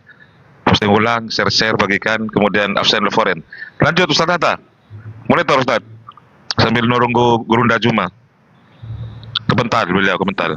Silakan Ustaz Tahta. Udah dijelasin, justru ayat itu membantah keyakinan orang-orang Quraisy yang menganggap Allah itu punya anak. Jadi orang-orang pagan ini kan menganggap dewa itu punya anak, gitu loh ya. Jadi mereka menganggap menyembah Lata, Uzza, Manat.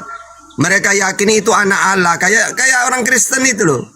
Yesus ini kan dianggap anak Allah, kan gitu. Jadi kan sama pagan Kristen dengan pagan Quraisy itu dulunya sama, menganggap Allah itu punya anak gitu loh. Sedang makanya di surat Al-Ikhlas dibantah lam yalid wa lam yulad, tidak beranak dan tidak diperanakkan. Ya karena samawi gitu. Di dalam Taurat dikatakan jangan kita menyembah laki-laki atau perempuan, nggak boleh. Menyembah Tuhan siapa? Tuhan mana? Maka hendaklah mereka menyembah Tuhan Ka'bah, yaitu Tuhan orang-orang Quraisy.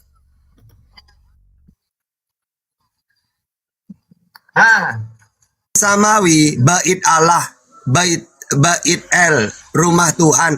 Memang ada istilah kiblat itu Baitullah, Maka rumahnya hendaklah Allah. mereka menyembah Tunggu dulu, Tuhan gantian. Ka'bah ini, Oke, bukan gantian, Tuhan yang gantian.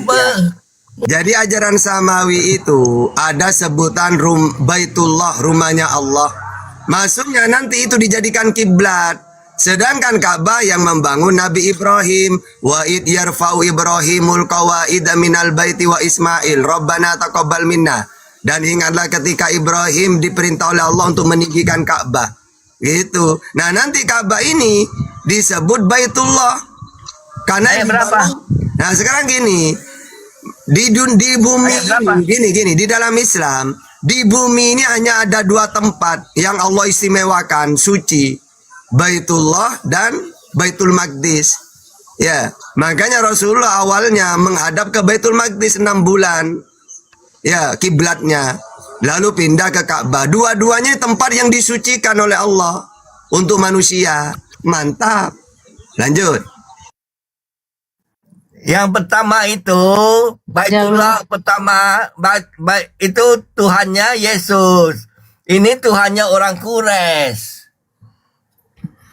Ada dua Allahnya. Nggak bisa diskusi ini mah. Literasi Islam, tapi saya tidak mau mengulik-ulik Islam. Terserah dia. Mau Tuhannya setan, mau Tuhannya siapa. Tidak usah saya urusi. Cukup saya Ini urusi. disebabkan kebiasaan orang-orang Quraisy. Ini Allahnya orang Quraisy.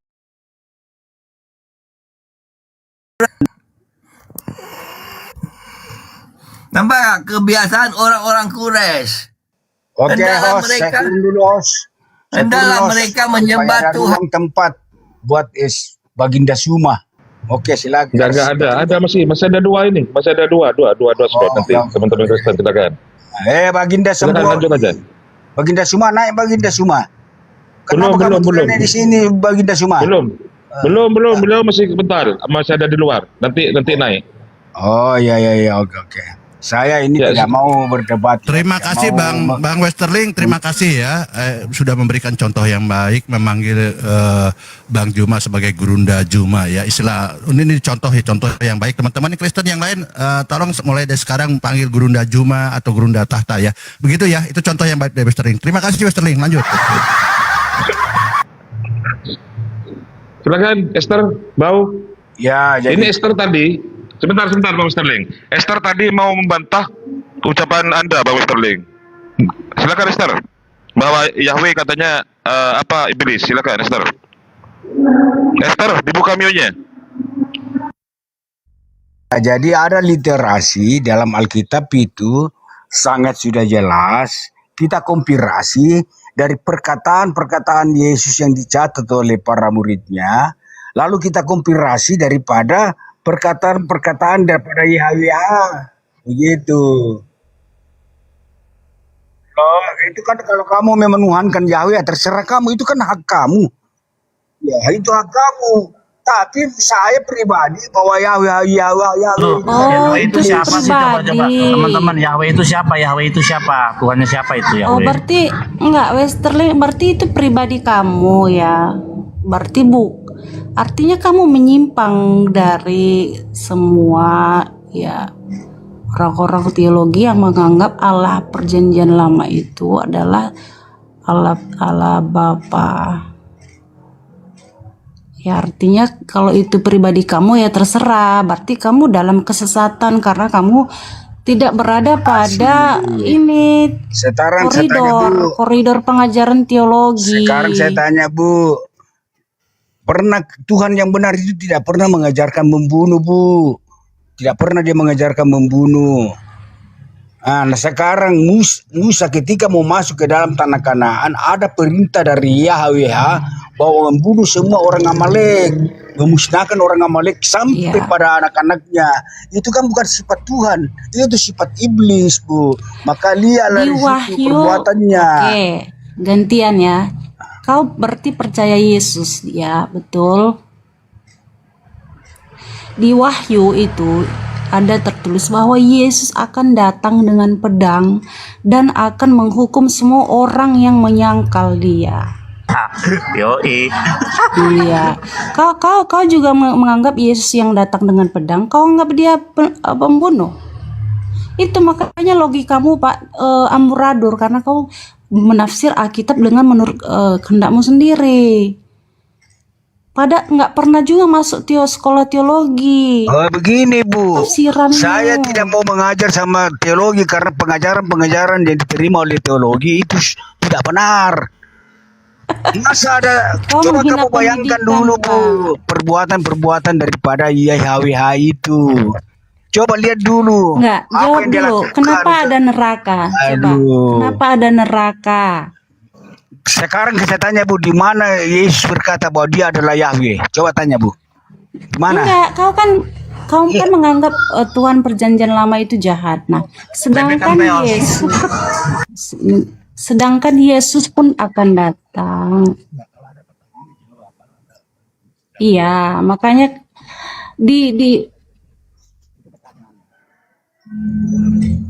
Karena ini diskusi, kita perlu interaksi.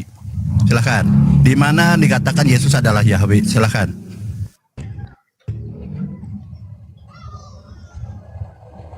di kitab Perjanjian Baru kan jelas bahwa Bapa itu mengaruniakan anaknya yang tunggal.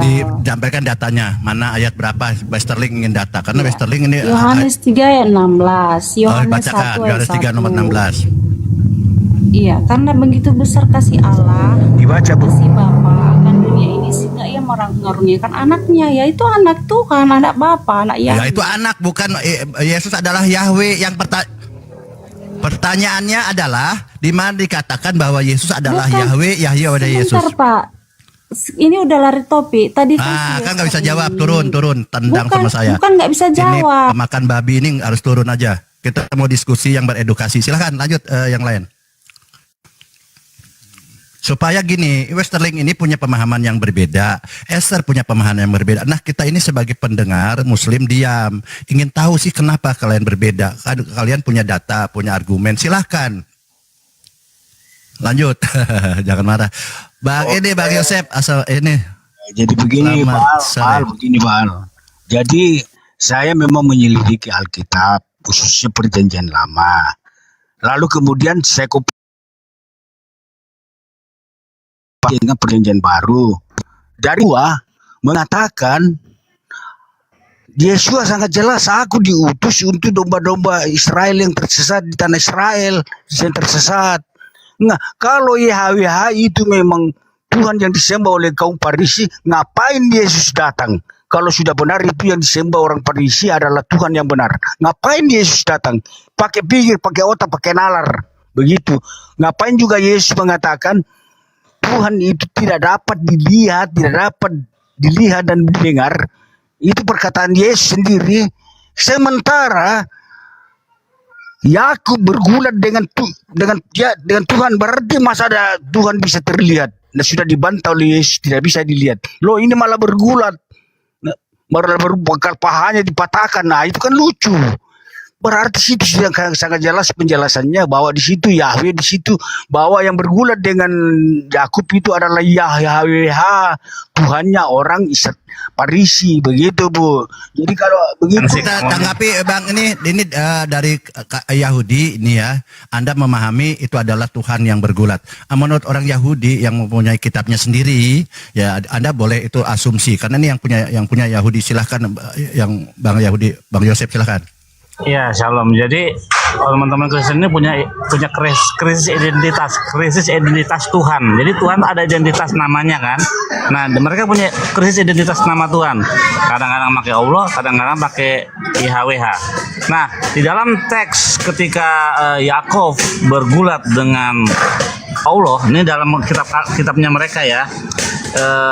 Yakub bergulat dengan Allah, terus Allah kalah. Mana mungkin Allah kalah sama ciptaan? Mana mungkin YHWH kalah dengan ciptaan? Teks di dalam teksnya bukan YHWH tapi Elohim. Elohim di situ tidak merujuk kepada YHWH secara konteks. Kenapa?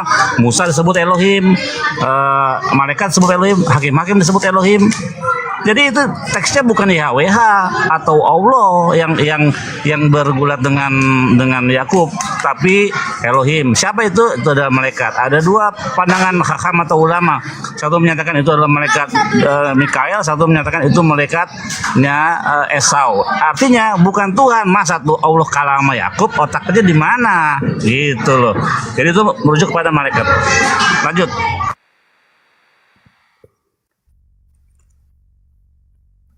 Bagaimana Milik kitabnya sendiri ya. Di Kristen dikatakan adalah Allah atau YHWH. Padahal itu adalah terjemahan yang salah. Kalian disesatkan dan akhirnya tersesat. Yang pemiliknya sendiri mengatakan bukan di situ bukan YHWH tetapi Elohim. Silakan. ya Bang Billy, bagaimana cara membaca YHWH itu? Tadul, ini lagi ngomong masalah itu. Wes sabar dulu, jangan nyerobot. Kita berikan ke Westerling dulu karena dia poinnya kalau silakan. Tuhan bergulat dengan manusia, mana mungkin Tuhan mau kalah? Benar itu yang kamu katakan. Kalau di situ dikatakan Elohim, berarti Elohim itu adalah ya. Makanya di situ orang-orang Yahudi yang beriman kepada Musa, yang diperkenalkan Tuhan Musa kepada orang-orang Yahudi, itulah YHWH. Makanya Tuhan YHWH itu siapa?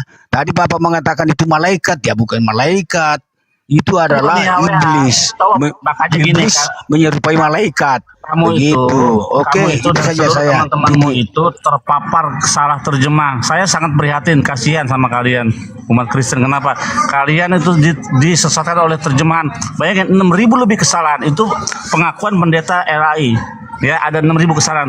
Jadi dari 6.000 kesalahan kitab itu kalian melandaskan iman kalian terhadap ayat-ayat yang salah terjemahan, kan kacau itu. Lihat tadi, Allah bergumul dengan dengan Yakub. Allah kalah. Otak kalian di mana? YHWH, misalnya tulisannya YHWH. Tulisannya bukan YHWH bergulat dengan Yakub, tapi Elohim. Di dalam konteksnya itu berbicara soal malaikat yang bergulat dengan Yakub, bukan YHWH. Kamu aja tahu masa Tuhan kalah sama Yakub, itu aja kamu waras otaknya. Lanjut. Jadi Yosef mau tanya, apakah Allahmu, Tuhanmu sama dengan Tuhannya Muhammad, Yosef? Sama dengan Tuhannya Muslim? Oke, apanya yang sama? Berarti tidak sama Mbak Esther, Allah dan Enggak, aku mau tanya dia dari jawaban dia. Iya, apanya yang sama? Kan sebuah pertanyaan itu harus dijelaskan. Misalnya, apakah Tuhanmu sama dengan orang Israel dengan Islam? Apakah Tuhannya sama? Apanya yang sama? Kalau kita berbicara dengan orang Kristen, mereka memahami Tuhan lewat fisiknya. Tuhan itu punya alat kelamin, Tuhan itu bisa makan, Tuhan itu punya kaki, tangan, dan sebagainya. Kalau kita berbicara kepada orang-orang Islam, mereka memahami Tuhan itu dari sifat-sifatnya. Mereka mengenal Subhanahu wa Ta'ala. Orang Yahudi mengenal El Elyon yang maha tinggi, Hakados yang maha suci. Gitu. Jadi kalau dalam Judaism ada 72 gelar nama-nama asing yang merujuk kepada sifat-sifat ilahi dia ketika berinteraksi dengan manusia. Itu. Tidak bisa terlihat. YHWH itu Bang gimana? Billy, Tuhannya Yahudi bisa dilihat nggak? Intinya begini loh Mas Aha. Abraham ini kan tidak mungkin kan mengenalkan Tuhan kepada anaknya. Ingat loh, kamu Hasim ya Ishak, kalau kamu Ismail Allah, tidak mungkin perkenalkan Tuhan yang beda gitu loh intinya. Ya, kan tidak mungkin satu anaknya dikenalkan. Kan Tuhan kan cuma satu. Yang dikenalkan Abraham ke anak putra-putranya ya sama Tuhannya gitu intinya. Iya kan, Kang Kristen bertanya, saya harus pastikan dulu. Sosoknya sama enggak? Nah, sosok itu Nggak punya sosok. Nggak punya sosok. Sosok itu hanya milik makhluk. Sosok makhluk. Sifatnya sama. Ada terminologi sosok makhluk. Itu ada terminologi kalimat begitu, sosok makhluk. Nggak ada sosok Tuhan. Ini baru dengar saya ada sosok Tuhan. iya. Ini Bang Billy. Apakah nama Tuhannya Bang Billy sama dengan nama Tuhannya Ustadz Tahta?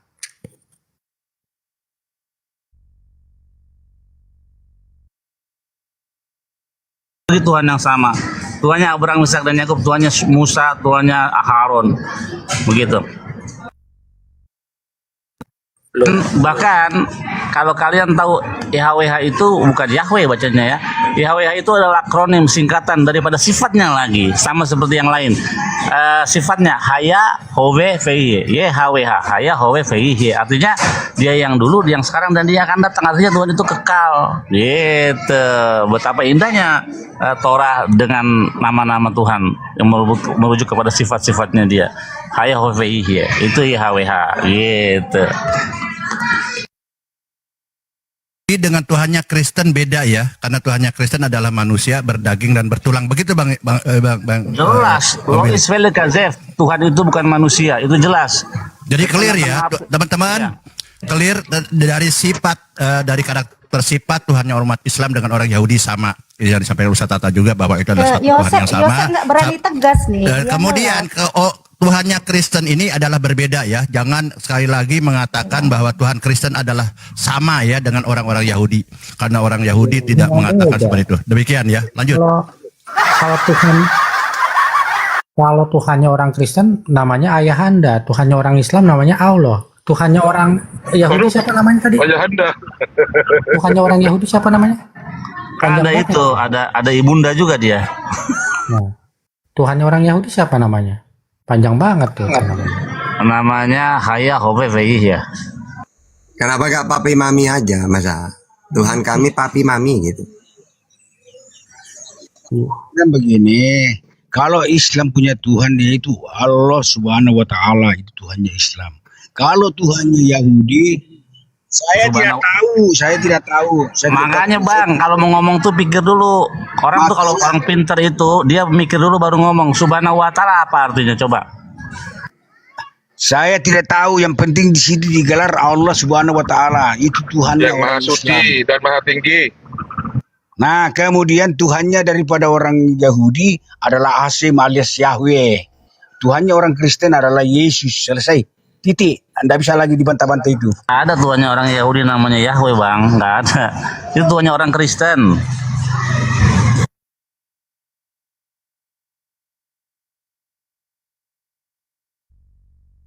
Dan lanjut Bang Bal.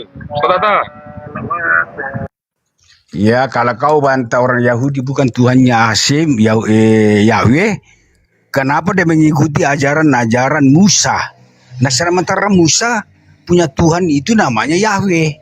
Musa memperkenalkan Tuhannya adalah Yahweh. Nah, Ini dah itulah sekarang gini aku tanya. Jangan sembunyi. Jangan Ya, sekarang aku tanya, Tuhan kalian itu orang mana? Secara catatan pendudukan dia duduk capilnya orang mana? Orang Sunda apa orang Yahudi?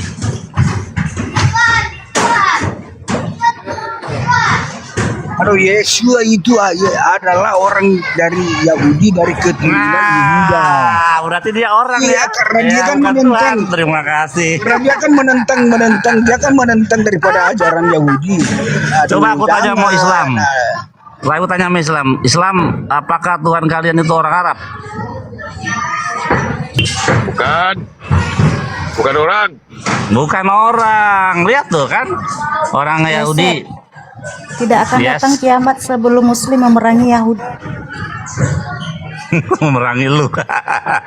Teman, jadi Tuhannya Kristen jangan ngemis-ngemis lagi kepada Tuhannya Yahudi, ke Tuhannya Hindu atau Islam. Tuhannya Kristen beda sendiri dari agama-agama lain ya. Gitu aja poinnya gitu. Anda harus percaya diri. Kalau Tuhan Yesus mengatakan Yesus adalah Tuhan, ya katakan Yesus Tuhan.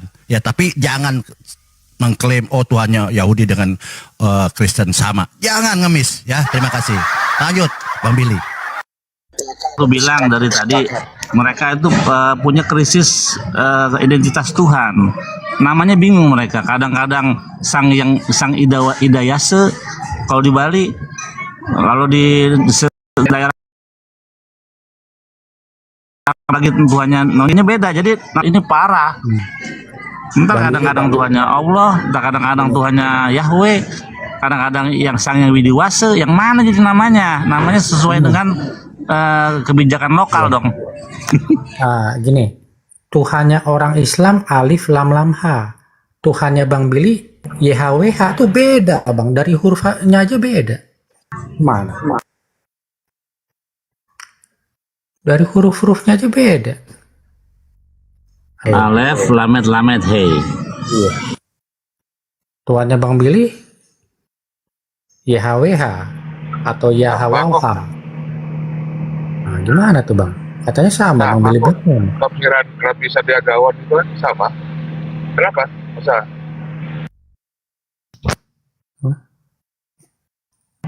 Sama. Rabi Sandiagawan ini untuk Esther di bawah yang penasaran apakah sama. Rabi Sandiagawan, Rabi yang besar, seorang raksasa Torah ya. Dia di dalam kitab Keluaran 20 Anoki Hashem Eloheka, dia menulisnya sebagai apa? Ana Allah Rabbuka. Jadi we share the same God, kita berbagi Tuhan yang sama.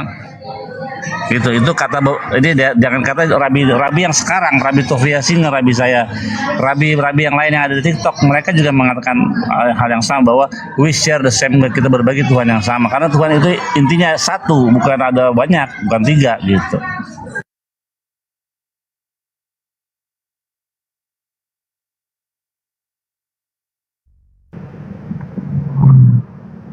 Ya kan, sekarang Tuhannya Kristen itu siapa? Masa?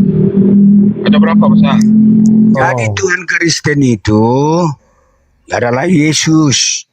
Karena ketika dia lahir, datang malaikat menyampaikan, telah lahir Tuhan di tanah Daud. Sangat jelas itu. Baru lahir saja malaikat ya, sudah sampaikan bahwa dia adalah Tuhan. Jadi Tuhanmu, kamu menyembahnya adalah Tuhan. Kalau ya, ya. ada yang mengatakan dia manusia, terserah kamu. Terserah Berarti, kalian. berarti Tuhanmu yang suci, ya Tuhanmu yang suci itu Yesus. Ketika dia turun ke bumi, dia berkelamin apa? Laki-laki atau perempuan? Iya, biar dia berkelamin laki-laki ya, karena kalian tidak tahu esensinya, kalian tidak Jangan paham marah esensinya. dong, kan ditanya Begitu. baik-baik. Kalian Jadi tidak Tuhan, mengerti. Ya boleh, kalian silakan. Tuhan kami berkelamin. Silakan Anda. saya bertanya kok Tuhan kamu, jadi Tuhan kamu itu kelaminnya laki-laki perempuan. Begini, dia berkelamin laki-laki. Dia disunat. Dia makan ikan goreng. Ya terserah Anda. Tetapi kami menuhankan Yesus karena ada esensi yang mengatakan bahwa dia adalah Tuhan di dalam literasi Kristen. Begitu. Goreng ada di mana itu ayatnya di dalam Torah? Halo, brother, begini, mereka heran Yesus jadi Tuhan. Akibatnya seperti ini wajar, iya kan? Kok Tuhan manusia? Tapi kan kita lihat dalam Alkitab, anak manusia ini hebat. Dia berkuasa mengampuni dosa. Betul? Iya. Bagaimana ya, Kang? Betul. Tidak bisa dibantu. Betul. Berarti hebat anak manusia ini. Maka secara disiplin supaya lolos kita diampuni dosa, datang pada Yesus. Ada. Gampang kan? Nggak ada ayat-ayat kayak gitu. Iya. Ada, brother. Matius 9 ayat 2. Coba kamu nanya ke Yesus. Saya udah nanya. Dosamu diampuni. Saya nanya, Yesus, yang ngampuni siapa? Ya Tuhan saya. Kan di dalam Yohanes 12:50, apa yang aku sampaikan sebagaimana yang difirmankan oleh Allah kepadaku. Yesus, ya Bapak, bilang wanita itu dosanya diampuni. Oke. Nah, berarti bukan Yesus hanya penyampai. Baca Yohanes 12:50. Apa yang aku sampaikan sebagaimana yang difirmankan oleh Allah kepadaku. Yohanes 15:15. Aku menyampaikan segala sesuatu yang kudengar dari Bapa. Jadi bukan Yesus yang mengampuni, dia hanya menyampaikan apa yang dia dengar karena dia ngaku utusan. Matius 15:24. Tugasnya penyampai firman. Yohanes 3:34.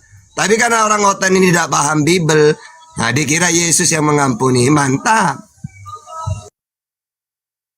Saya jawab itu kamu punya. Kamu kekeliruan, sanggap kekeliruan. Di situ dikatakan, Filipus, sekian lama kau bersama-sama aku. Ketika dia meminta bertanya, siapa itu Bapak? Sudah sekian lama engkau bersama-sama dengan aku. Kau ingin melihat Bapak. Bapak itu adalah aku.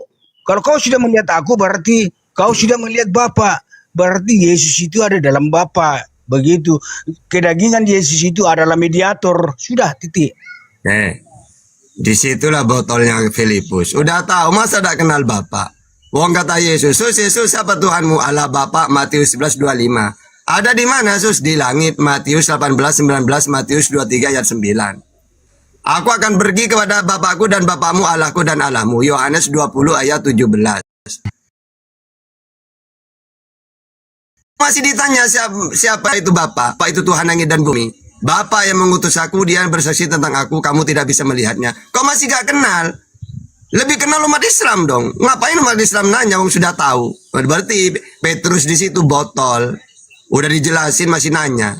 Gitu, mantap. Silakan. Kalau kalian mau bantah Yesus datang sebagai manusia, Tuhan datang mengambil rupa manusia. Berarti kalian mau membatasi kekuasaan Tuhan. Karena Tuhan sama saja. Mau jadi apa saja dia mau. Oke. Yesaya 19:20. Ketika Tuhan ingin menyelamatkan Sriwil, dia mengutus seorang, tidak pernah turun sendiri. Makanya akan kubangkitkan nabi sepertimu Musa. Jadi kalau Tuhan ingin menyelamatkan, tidak perlu turun sendiri. 2 Tawarikh 6:18, Tuhan tidak mau turun ke dunia. Aki, yang itu yang bukan seorang duta atau seorang utusan itu. Itu salah terjemahan, padahal Tuhan mengirim malaikat.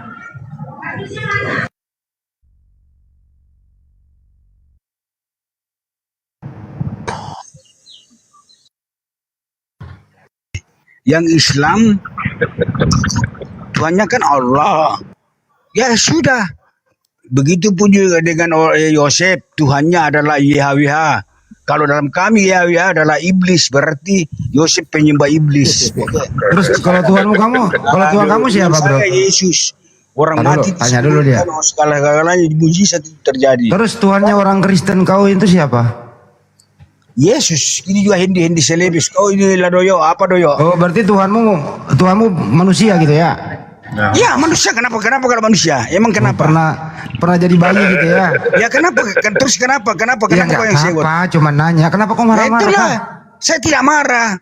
Karena kau udah. memang hendi kalau kita harus Kenapa berbicara setiap warung saya kopi. ngomong kenapa kau merasa kali apa gitu? Aduh, saya imbangi kau bicara, kau juga jago bicara di warung Jadi kopi. Tuhan kamu manusia, oke, Ya sudah. pernah mati. Ya sudah, dia manusia, dia dilahirkan, dia berak, dia makan. Buset, sunat, Tuhan kok sudah. berak. Itu Tuhan saya, kenapa kau yang sewot? Kenapa mesti bisa Tuhan berak?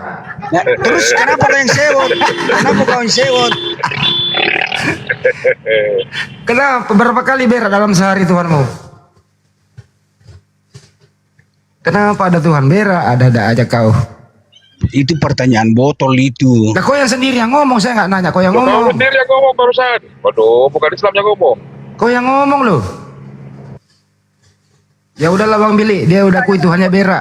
Saya sama-sama dengan dia, emang ada dicatat, adakah tertulis? Tidak ada tertulis. Kalau dia bilang YHWH itu adalah setan atau iblis, kita lihat dalam kitab Ayub. Ya, bagaimana setan itu, hasatan itu menghadap ke tahta Tuhan untuk meminta izin menguji iman Ayub. Jadi setan itu adalah hambanya Tuhan. Buat apa? Untuk menguji free will seseorang. Ketika dia melakukan yang baik, dia mendapatkan pahala. Ketika enggak, dapat hukuman. Sekelas setan aja Tuhan berfirman kepada setan. Setan berfirman lagi kepada Tuhan. Nah, sekelas Matius, Markus, Lukas nggak pernah berfirmanlah Tuhan YHWH kepada Matius, nggak pernah. Setan lebih hebat daripada Matius, Markus, Lukas karena dia sampai ke langit untuk berkomunikasi dengan Tuhan. Baca kitab Ayub. Jadi hasatan atau setan atau iblis itu bukan Tuhan, bukan YHWH.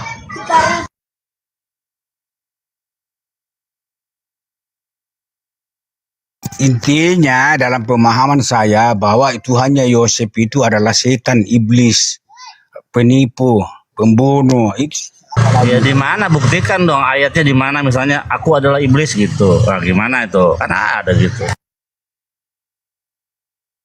rekomendasi adalah perbuatan jahat.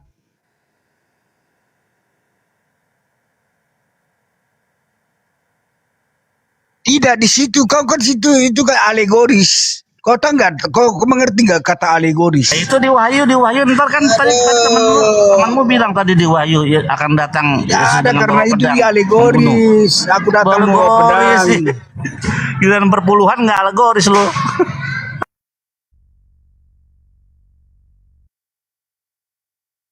Tidak butuh perpuluhan, sudah dihapuskan. Perpuluhan itu sampah, tidak ada, tidak berlaku. Yang melakukan itu adalah Kristen penjual nama Yesus. Itu saja. Kalau YHWH itu adalah iblis, terus Yesus berdoa kepada iblis dong. Theos. Kena lah kan dia, kena dia Bang Billy. Dia berdoa kepada siapa tuh Yesus itu? Ya, betul Bang Andi. Ini juga waktu Yesus berkata, dengarlah Israel, Hashem Elohim kita, Hashem Echad. Dia tidak berdoa kepada Yahweh, dia berdoa kepada Bapa. Apain sih kamu? Lu bilang tadi Yahweh itu iblis. Dia bilang Yahweh tadi iblis. Gimana sih? Yesus berdoa kepada Yahweh, tidak pernah Yesus berdoa kepada Bapa. Apalagi Yahweh itu siapa? Yahweh itu siapa, Bro? iblis. Oh iya, Yesus berdoa kepada iblis, Bang Billy. Makanya kan waktu ditanya hukum yang terutama dan terutama, kan kasihlah Hashem Elohim. Jadi kalau Marsion nggak suka Torah dan nggak suka YHWH, hapus itu Shema Israel Adonai Elohim Adonai Echad, hapus dari kitab kalian. Yesus berkata Shema Israel Adonai Elohim Adonai Echad. Satu itu diambil dari kitab Torah. Jadi Marsion mengatakan YHWH adalah iblis, berarti Tuhannya Yesus juga iblis. Karena apa? Yesus mengatakan dengarlah Israel, Tuhan kita satu, Echad gitu.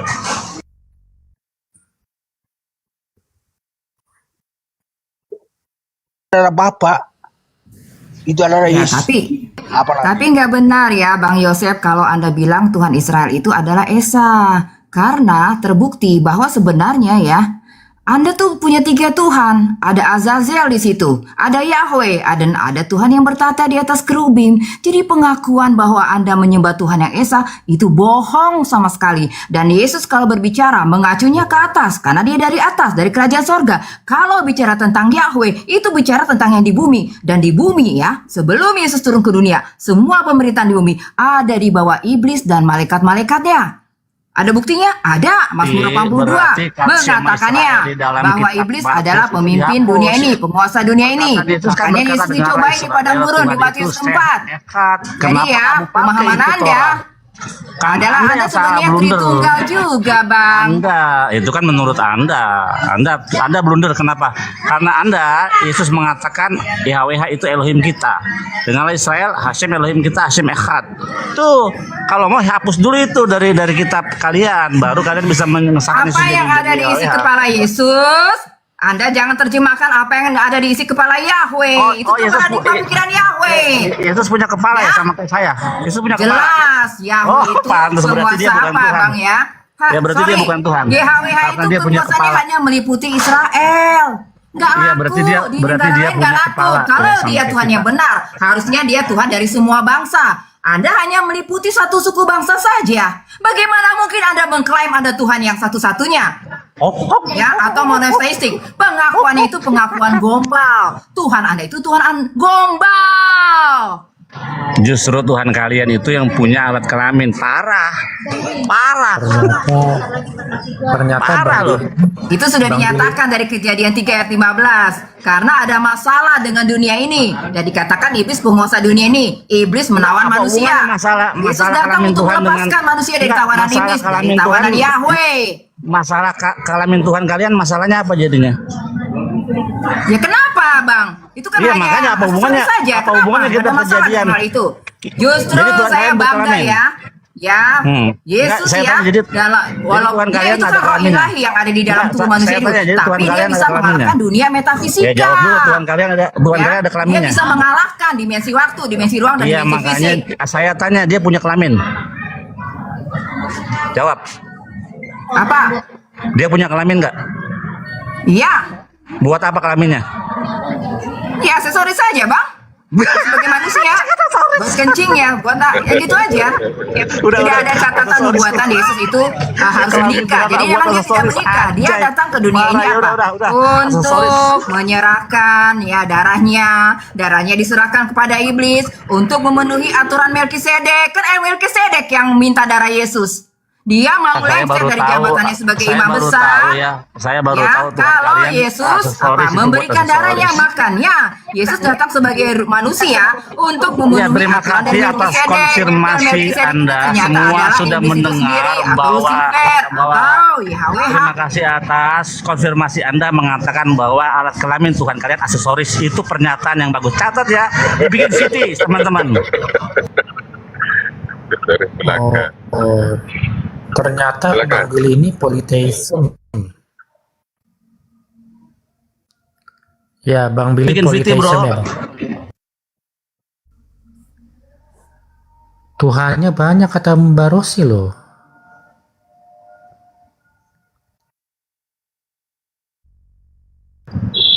Gimana Bang Willy? Kata Ustaz Tahta? Sudah kelar kan kelaminnya aksesoris saja ya, nggak apa-apa. Aksesoris rohani yang suci itu aksesoris suci.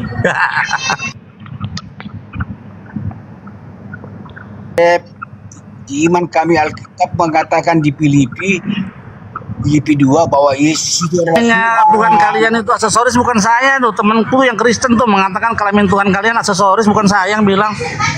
Tuhan. Kalau kau mengatur Tuhan, kalau Tuhan mau menjadi batu, kenapa tidak? Tuhan kan maha kuasa. Dia menjadi manusia, kenapa kau heran? Botol memang kau membatasi kekuasaan Tuhan. Karena Tuhan kamu memang Yahweh, kau bertanya begitu.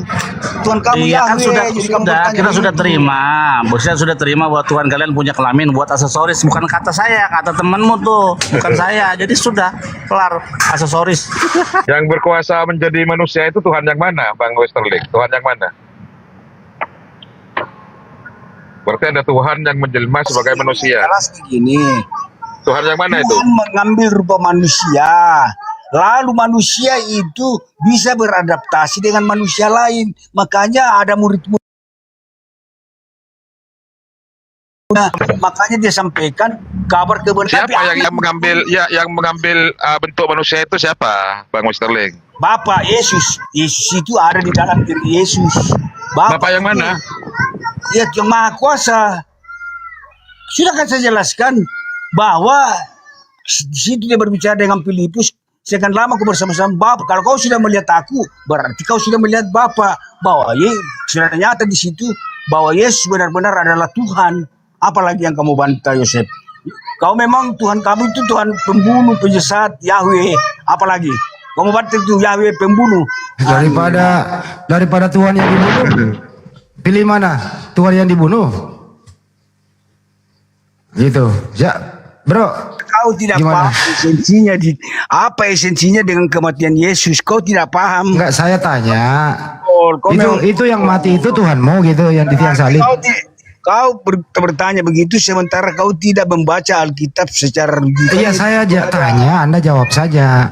Itu yang mati di tiang salib itu Tuhanmu atau bukan?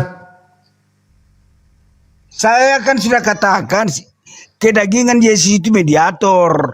Kau jawab saja, yang mati di tiang salib itu Tuhanmu atau bukan? Pertanyaanmu juga botol. Kau terus yang mati di tiang salib siapa? Yang mati di tiang salib, bro. Yang mati di tiang salib siapa? Yang mati di tiang salib siapa? Yang benar. Oh, benar. Pertanyaan yang benar. Iya, siapa? Dengar dulu saya. Yang mati tadi saya sudah katakan bahwa Yesus Tuhan yang benar mengambil rupa manusia. Kemudian ketika dia mati itu adalah kedagingan Yesus. Oke, berarti waktu Yesus disalib udah cukup. Tapi jadi waktu Yesus disalib, udah dijawab. Keluar dari Yesus sampai dia berkata, mengapa? Kenapa panjang kali jawabannya? Botol. Jadi yang mati di tiang salib itu bukan Tuhan ya? Betul. Berubah bahasa Indonesia dibotol-botolin, kurang aja. Biar nggak apa-apa. Dia kan sananya gitu. Jadi yang mati di tiang salib bukan Tuhan ya, Bang ya? Kamu mengatakan itu anak. Oke, jadi Yesus waktu disalib dia bukan Tuhan. Dia mediator. Iya, ya waktu dia disalib dia bukan Tuhan. Dia mediatornya Tuhan. Terus yang Tuhan siapa? Ya, kan Tuhan itu keluar dari mediator. Oh, jadi yang mati mediator. Oke. Oh, betul. Yang gerak, yang bisa gerak tadi katanya. Oh, memang botol. Istilah baru lagi. Jadi diulang nih ya. Jadi yang mati adalah mediator gitu ya. Sudah kau tidak paham Alkitab, belajar dulu Alkitab. Loh, ini lagi saya nanya, makanya saya nggak paham. Saya nanya, yang mati itu mediator atau Tuhan? Begini, mediator mati itu begini. ada kedagingan Yesus. Di situ kedagingan Yesus yang mati sebagai manusia. Oh, berarti yang mati bukan Tuhan. Ya terserah kau tanggapi. Siapa yang ngomong? Kamu kan sudah jelas saya katakan. Masa jadi Tuhan yang mati mati? Ini Tuhan atau Kenapa mediator? Tuhan mati, kau botol. Kesimpulan. Yang mati Tuhan atau mediator yang mati? Mediator yang mati. Oh, mediator bukan Tuhan yang mati. Tepuk tangan. Nah, kemudian mediator ini masuk ke dalam mediator. Kamu memang tidak paham karena kau tidak belajar. Ini saya udah paham ini. Tuhan. Saya udah paham yang mati ternyata mediator. Nah, kemudian Tuhan kembali masuk ke dalam mediator. Lalu dia bersama-sama kembali sama muridnya selama 40 tahun. Jadi sekarang ini Tuhan sama mediator. Tuhan naik ke surga. Kan Tuhan tidak dapat dilihat sehingga ia masih di dalam diri mediator. Iya. Lalu dia bangkit. Yang bangkit itu mediator atau bukan? Ya, Tuhan mediator. Mediator. Ya, yang bangkit ke mediator siapa? Bersama-sama dengan Tuhan. Tuhan itu ada di dalam mediator. Mediator itu kan bangkit. Yang bangkit ke mediator siapa? Dengar dulu. Ya. Jadi tidak ada kebangkitan kalau Tuhan yang benar ada di dalam mediator. Justru karena Tuhan masuk ke dalam sang mediator, lalu dia bangkit. Kemudian bersama-sama dengan murid-muridnya. Selama 40 hari, 40 malam, dia naik ke surga. Tuhan itu sendiri, Yesus itu adalah Tuhan. Makanya dikatakan di dalam Alkitab, 2 kali Tuhan berbicara ketika dia penglihatan di atas gunung. Yesus bercahaya, langsung dikatakan suara dari langit. Bang, ini ada dua Anak ini. yang kukasihi, kepadanya lah aku berkenan. Ini ada dua lu gabungin antara Tuhan dan mediator. Ada dua lo kau gabungin ini. Kau sadar nggak sih? Mediatornya itunya aksesoris bukan, punya aksesoris enggak? Nah ya, Bang Billy deh, Bang Billy aja Bang Billy. Ya, Yesus itu kan bilang dia anak Tuhan yang maha tinggi, anak tunggal Bapa. Memang Tuhan itu hanya sekali saja berhipostasis.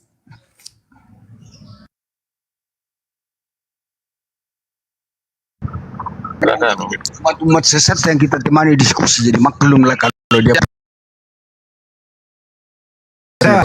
Benar-benar hari ini saya baru dapat pelajaran baru, ternyata yang mati itu mediator. Baru dengar loh ini istilah ini mediator, bener. Lahirkan. Coba datanya gimana coba? Yang namanya mediator itu kan sebagai orang penengah kan gitu ya. Biasanya ada orang berselisih paham. Saya sering jadi mediator gitu loh. Jadi orang yang netral. Ya, ingin supaya damai. Ternyata kok mediator malah yang dibunuh. Gimana ini ceritanya nih Pak? Berarti mediatornya itu termasuk gladiator lah Bang Handi. Wah itu Pak, kalau radiator mah di mobil itu abang ada aja dia Bang. Bau. Silakan bau. Brother. Pusing pala awak ini. Baru dengar yang namanya mediator mati. Ini Pak Westerling ini belajar dari mana ini ya? Hari ini perlu digarisbawahi ya teman-teman, di bawah ada aksesoris sama mediator. Nanti Tuhan masuk ke dalam diri mediator, bangkit dia katanya. Jadi mediator dan Tuhan gabung. Westerling gimana sih kau ini pola berpikirmu bro? Coba kau terangi dari awal. sudah jelas Ya, gimana bahwa tuh? Bapa itu adalah sang penguasa, sang pencipta, ada di dalam diri kedagingan Yesus. Terus Bapa berkata, kepadanya aku berkenan. Kepadanya aku berkenan berarti dia ada dalam diri Yesus, bahwa Yesus itu adalah Tuhan. Karena dia, aku berkenan kepadanya, percayalah dia. Ya berarti Yesus adalah Tuhan, apalagi yang kau bantah. Berarti waktu Yesus dikubur, ada juga Bapa di dalam kubur bersama sang mediator. Atau pergi? Kau ini botol sekali, saya sudah katakan. Loh, kok kenapa lagi saya yang bodoh, orang saya lagi nanya. Botol, saya sudah jelaskan. Ketika dia akan mati, dia berkata, Elik, Elik, lama sabatani. Bapak, mengapa engkau meninggalkan aku? Berarti yang Maha Kuasa itu keluar dari dalam diri Yesus. Dibiarkan dia mati, lalu Yesus meletakkan nyawanya. Jadi mediator ini waktu disalib itu kekosongan Bapak pergi, jadi mediator tinggal sendiri gitu ya. Betul nggak? Ya terserah kau, kan tanggapanmu begitu, silakan. Ya kau sendiri yang ngomong kok bilang terserah sih. Sudah begitu.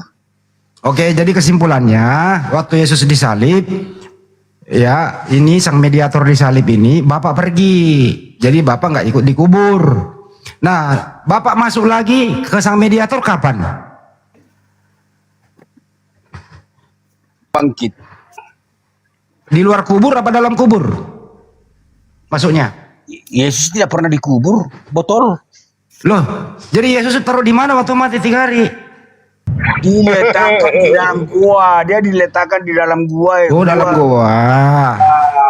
Ya udah dalam gua aja deh.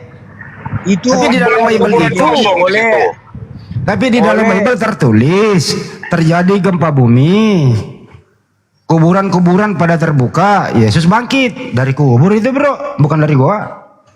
Gimana itu?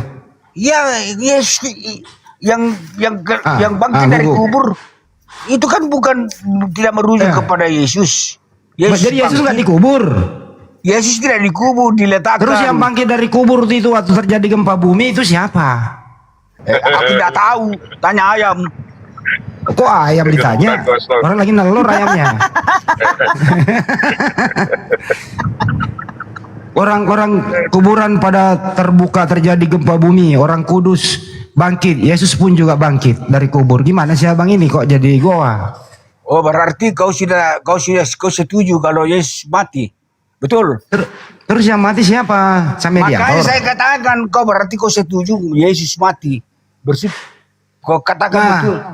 Antara Bapak dan sang mediator ini itu Bapak masuk ini di dalam goa atau di luar goa?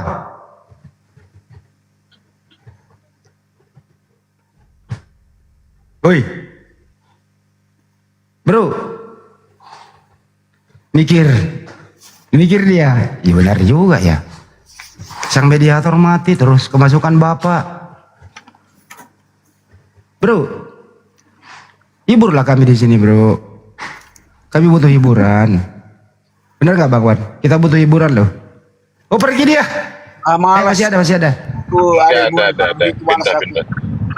Mau hibur-hiburan kau permainkan itu rujukan-rujukan daripada keselamatan.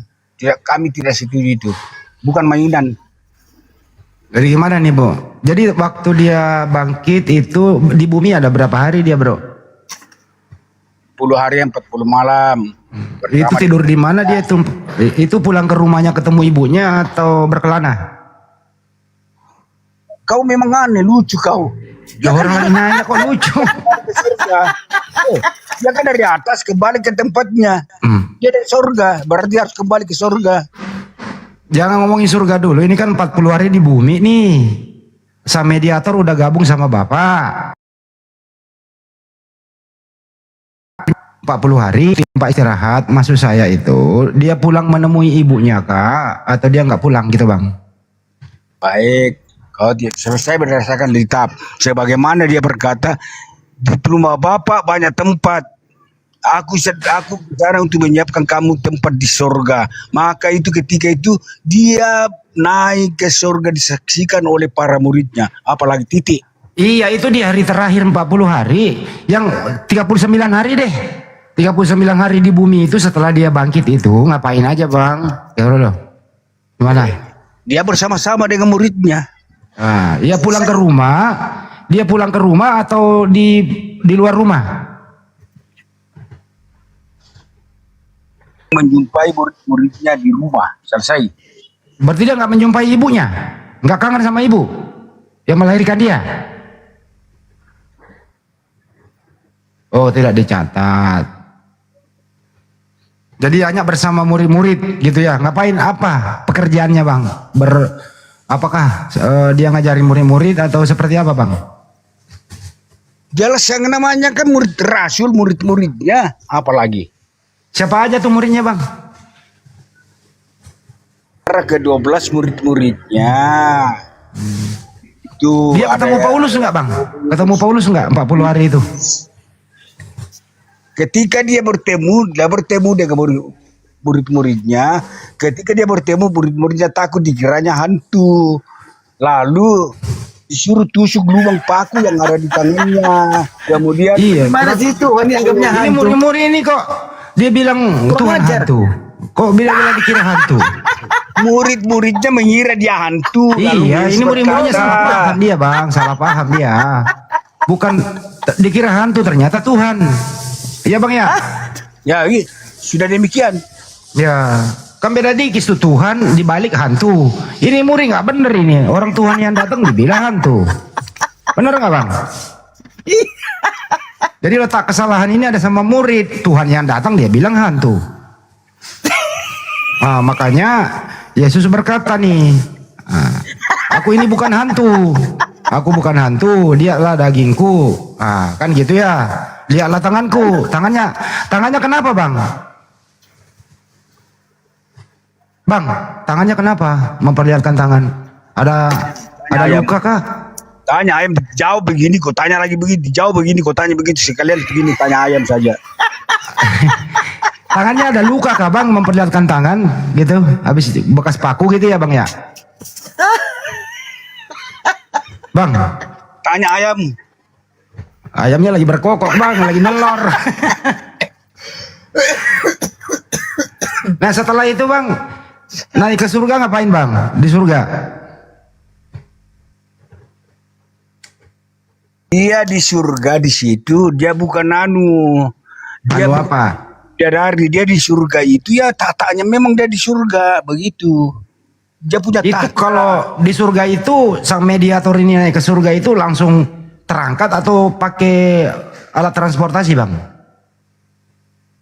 Terangkat botol. Terangkat. Yang ngangkat siapa bang? Ya Tuhan. Kenapa kau tanyakan siapa yang ngangkat? Dia kan Oh Tuhan. langsung menghilang gitu ya bang ya. Nah sampai di surga ini kan duduk di sebelah kanan yang maha kuasa bang. Ada dua bang. Lukas 22:39. Yesus duduk di sebelah kanan yang maha kuasa bang. Sang mediator ini bang. Yang maha kuasa siapa bang? Bapa yang maha kuasa yang ada di dalam mediator. Jadi kata duduk di sebelah kanan Bapa itu alegoris. Jadi Oh, berarti orang mereka di ini- sebelah kanan itu Oh gitu. alegoris bahwa Tuhan itu sendiri, Bapa itu sendiri duduk di Oh sebelah jadi kanan. Yesus itu jadi Yesus itu Bapa itu sendiri ya. Ya oke itu. Apalagi Kenapa kau jadi oneness? siapa? Nah, inti Bapak itu Yesus itu sendiri. Oneness itu. Saya tadi mengatakan waktu dia disalib dia adalah manusia, lahir sebagai manusia, dia mengambil rupa manusia. Jadi kalau ada yang menolak manusia bahwa Yesus adalah manusia berarti dia sesat. Begitu. Oh berarti Yesus dan Bapak di surga menyatu gitu ya Bang ya? Menyatu ya Bang? Ya sudah begitu. Oh menyatu. Berarti sampai saat ini Tuhan kamu itu masih anaknya Maria Bang? Karena masih Yesus dia. Gimana Bang? Kamu memang anaknya Maria, dia lah Maria yang lahirkan dia, apalagi setiap bantah. Memang benar. Iya berarti Tuhanmu anak orang. Iya Bang. Bang. Nah Bang. Jadi Tuhanmu anak Maria ya Bang ya? Ini saya tanya begitu, pokoknya banyak bahanmu kan kok jagonya juga pembicara di warung kopi, jadi maklumlah. Jadi Terus ini loh Bang. menyerah saya di kau karena ngeong-ngeong kau.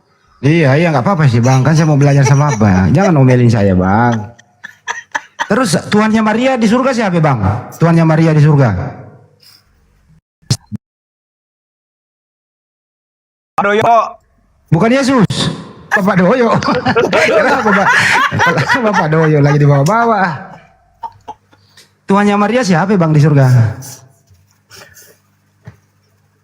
Tuhannya yang berarti sekarang bertata di surga. Berarti Tuhannya Maria sama Tuhan kamu beda ya? Dia akan dibuang ke neraka, gitu. Termasuk kau. Buset. Saya ulang kali lagi Bang. Tuhannya Maria di surga siapa Bang? Oh, ayam. Ukruyu. Ayamnya nggak ada Bang. Gimana tuh? Lucu ini Pak Mesterling ini. Yang bergoyang. Wih, itu mah lagunya Ebit. Tuhannya Maria Bapak, Tuhan kamu Yesus. Beda Tuhan kau sama Maria Bang. Dia mau jawab Tuhannya Maria Yesus, anaknya Maria Yesus. Kan nggak logis itu. Jadi terpaksa ke Bapak. Bang gimana sih kamu ini? Saya mau belajar sama Abang, saya malah jadi puyeng ini Bang. Bang. Betul. Maria. Iya makanya hentikanlah saya menjadi botol Bang. Tempat itu tempat firman akan menjadi Tuhan, Tuhan akan menjadi manusia. Jadi ketika lahir dia itu sudah ada Tuhan bersama-sama dengan dia, karena dikatakan Tuhan lahir di kota Daud, berarti Yesus lahir adalah Tuhan itu. Jadi kelahiran Yesus sudah menjadi Tuhan itu sendiri, botol. Oh jadi Maria melahirkan Tuhan. Iya Bang ya, Maria melahirkan Tuhan. Sarah bahwa itu dalam literasi Alkitabiah mengatakan bahwa Roh Kudus yang itu dari firman yang dari Roh Kudus yang dikandung oleh Maria. Jadi firman itu menjadi manusia begitu.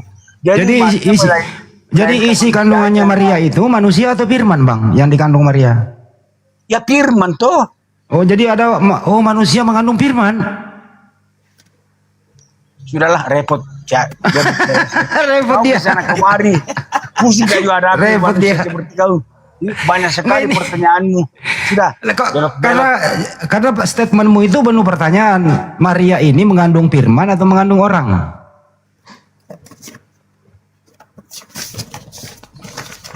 Bang, jangan bertele-tele, Bang. Pergi dia. Pusing dia, pergi dia. Ada-ada aja kau bangun. Manusia, Maria mengandung firman, yang lahir manusia, yang lahir Tuhan. Jadi bapaknya Yesus namanya Bapak Doyo. Kacau. Kenapa bisa jadi begitu ya?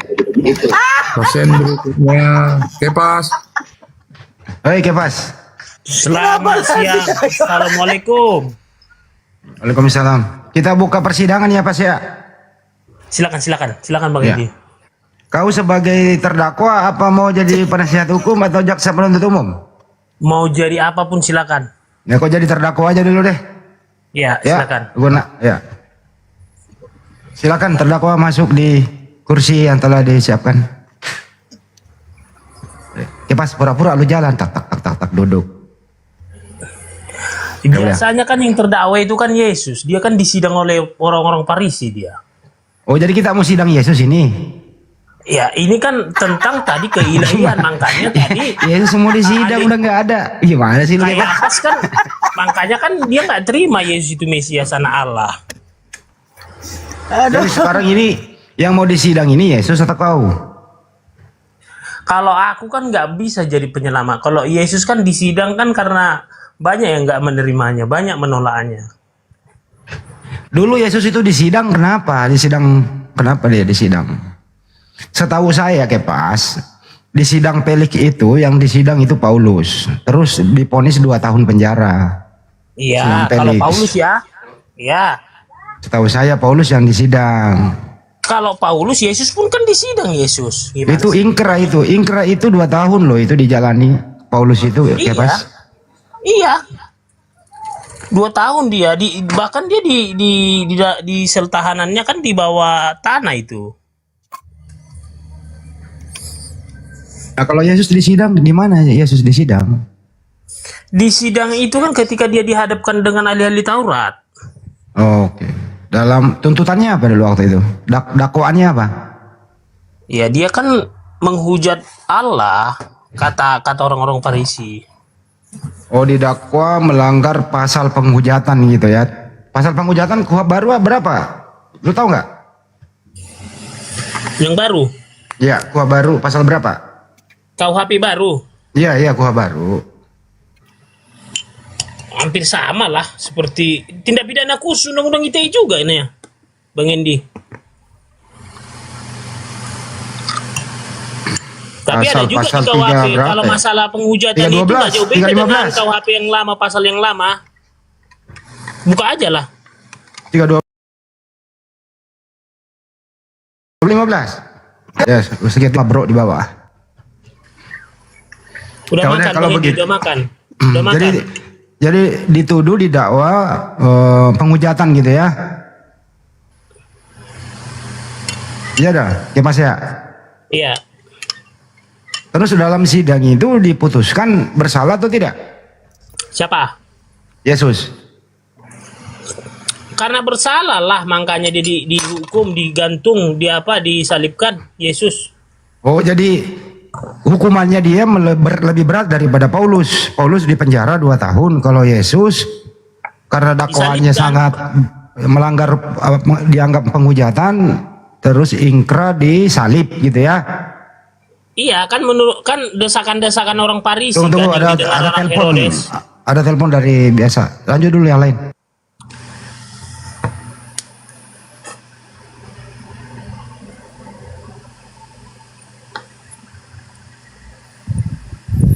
Ini berapa Waktunya Tuhan? makan siang ini. Hah? Bapak Tuhan, Tuhan. Yesus Tuhan. Tuhan. Roh Kudus Tuhan. Tuhan. Ada berapa? Satu Tuhan, nggak ada dua, nggak ada tiga, satu Tuhan.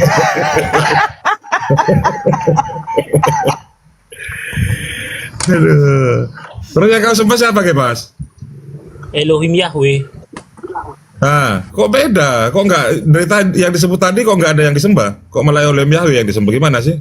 Nah, inilah ketidakpahaman kalau seseorang tidak membaca Alkitab dari Kejadian sampai Wahyu, sehingga dia tidak memahami Allah Bapa, Putra, dan Roh Kudus. Coba pahami bau ini. Maksudnya gini loh, kami Tritunggal, ya, kami Tritunggal. Siapa lagi Pak Suami?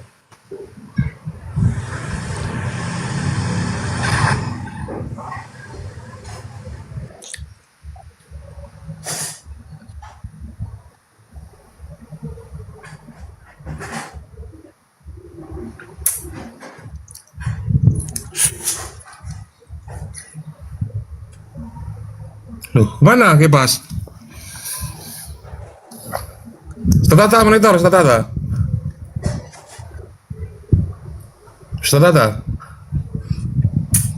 Randi. Dulu. Ini banyak urusan aku. Ini baru naik loh. Saya mau maaf ya teman-teman, selama ini saya jarang naik. Kondisi badan juga. Terus banyak sekali handalan di dunia nyata begitu.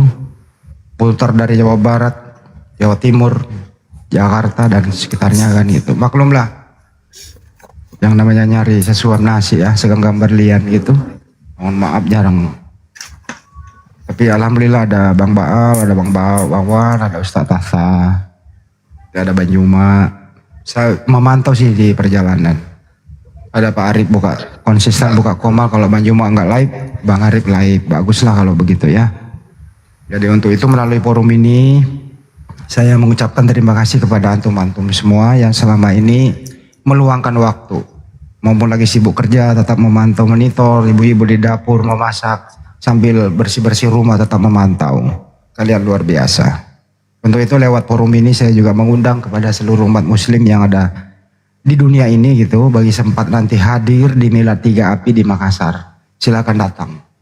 Tanggal 5 September 2026. Kalau tidak berkenaan datang, mohon doanya. Insya Allah semoga acara ini sukses. Nanti di situ kita laporkan per tahun apa sih yang telah dikerjakan API selama ini, gitu ya.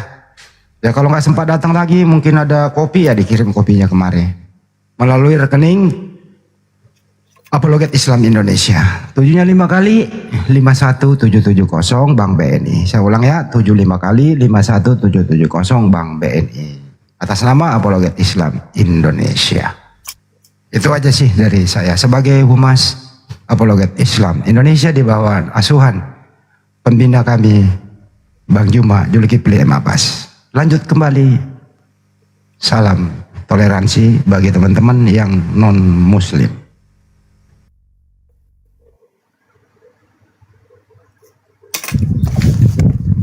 Silakan Bau. Brother, monitor, masih monitor brother. Brother, dibuka bionya brother. Brother Bau. Brother Bau. Karosi, monitor Karosi. Sambil bantu tautan layar teman-teman. Ayo, Karosi monitor. Karosi. Iya Bang. Mana kok putus-putus Karosi? Putus-putus ya? Ya, Jospen di bawah aja, Jospen. Naik lah Jospen. Kenapa tuh si Billy turun? Siapa Westerling tadi? Bukan, Bang Billy. Dia bawa anaknya jalan-jalan tadi ke Rosi. Oh, ya saya pikir mau meneruskan diskusi. Enggak dia tadi saya tengok tadi anak-anaknya dia ajak jalan anak-anaknya. Nek Sterling masih typing di bawah ya. Dongkol ke Bang Andi. Andi kenapa kau tidak minta perpuluhan katanya? Waduh. Kan perpuluhan di gereja. Waduh, bukan di Islam.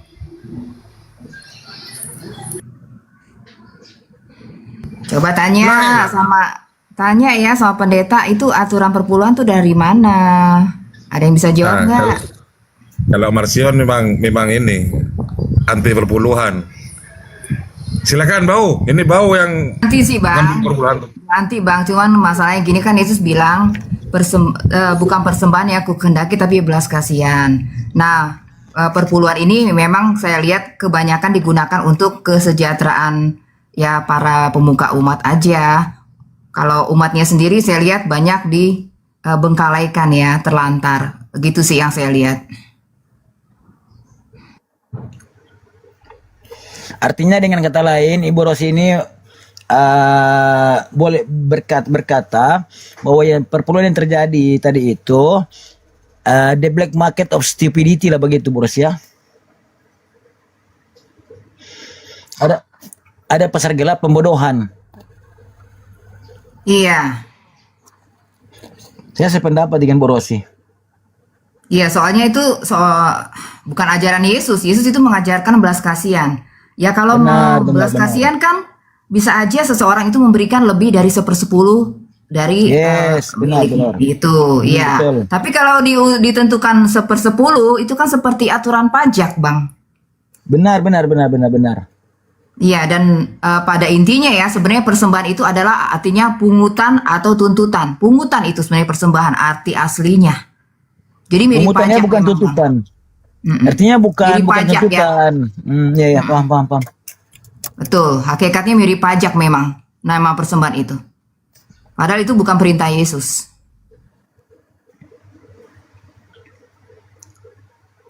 Ya memang benar juga kalau saya cakap ini. Sebab faktanya seperti itu loh. Tokohnya senang, umatnya kasihan yang sengsara. Memang ada beberapa gereja yang benar-benar mengurus jemaatnya, tapi kebanyakan ya kalau saya lihat gereja itu sudah besar, gedungnya besar. Ya saya mohon maaf ya, kadang uang itu ya, saya mohon maaf sekali lagi ya, dipakai hanya untuk memutar bisnis, misalnya membangun rumah sakit atau membangun sekolah-sekolah, tapi ya saya lihat ya dalam mengurus apa yang diperintahkan Yesus, mengurus Yesus kecil, saudara-saudaraku yang hina ini ya, sesuai dengan Matius 25. Sebagai jaminan masuk kerajaan sorga itu kurang diterapkan di dalam kehidupan gereja saya lihat. Jadi hanya sibuk memperbesar kerajaan atau empire-nya.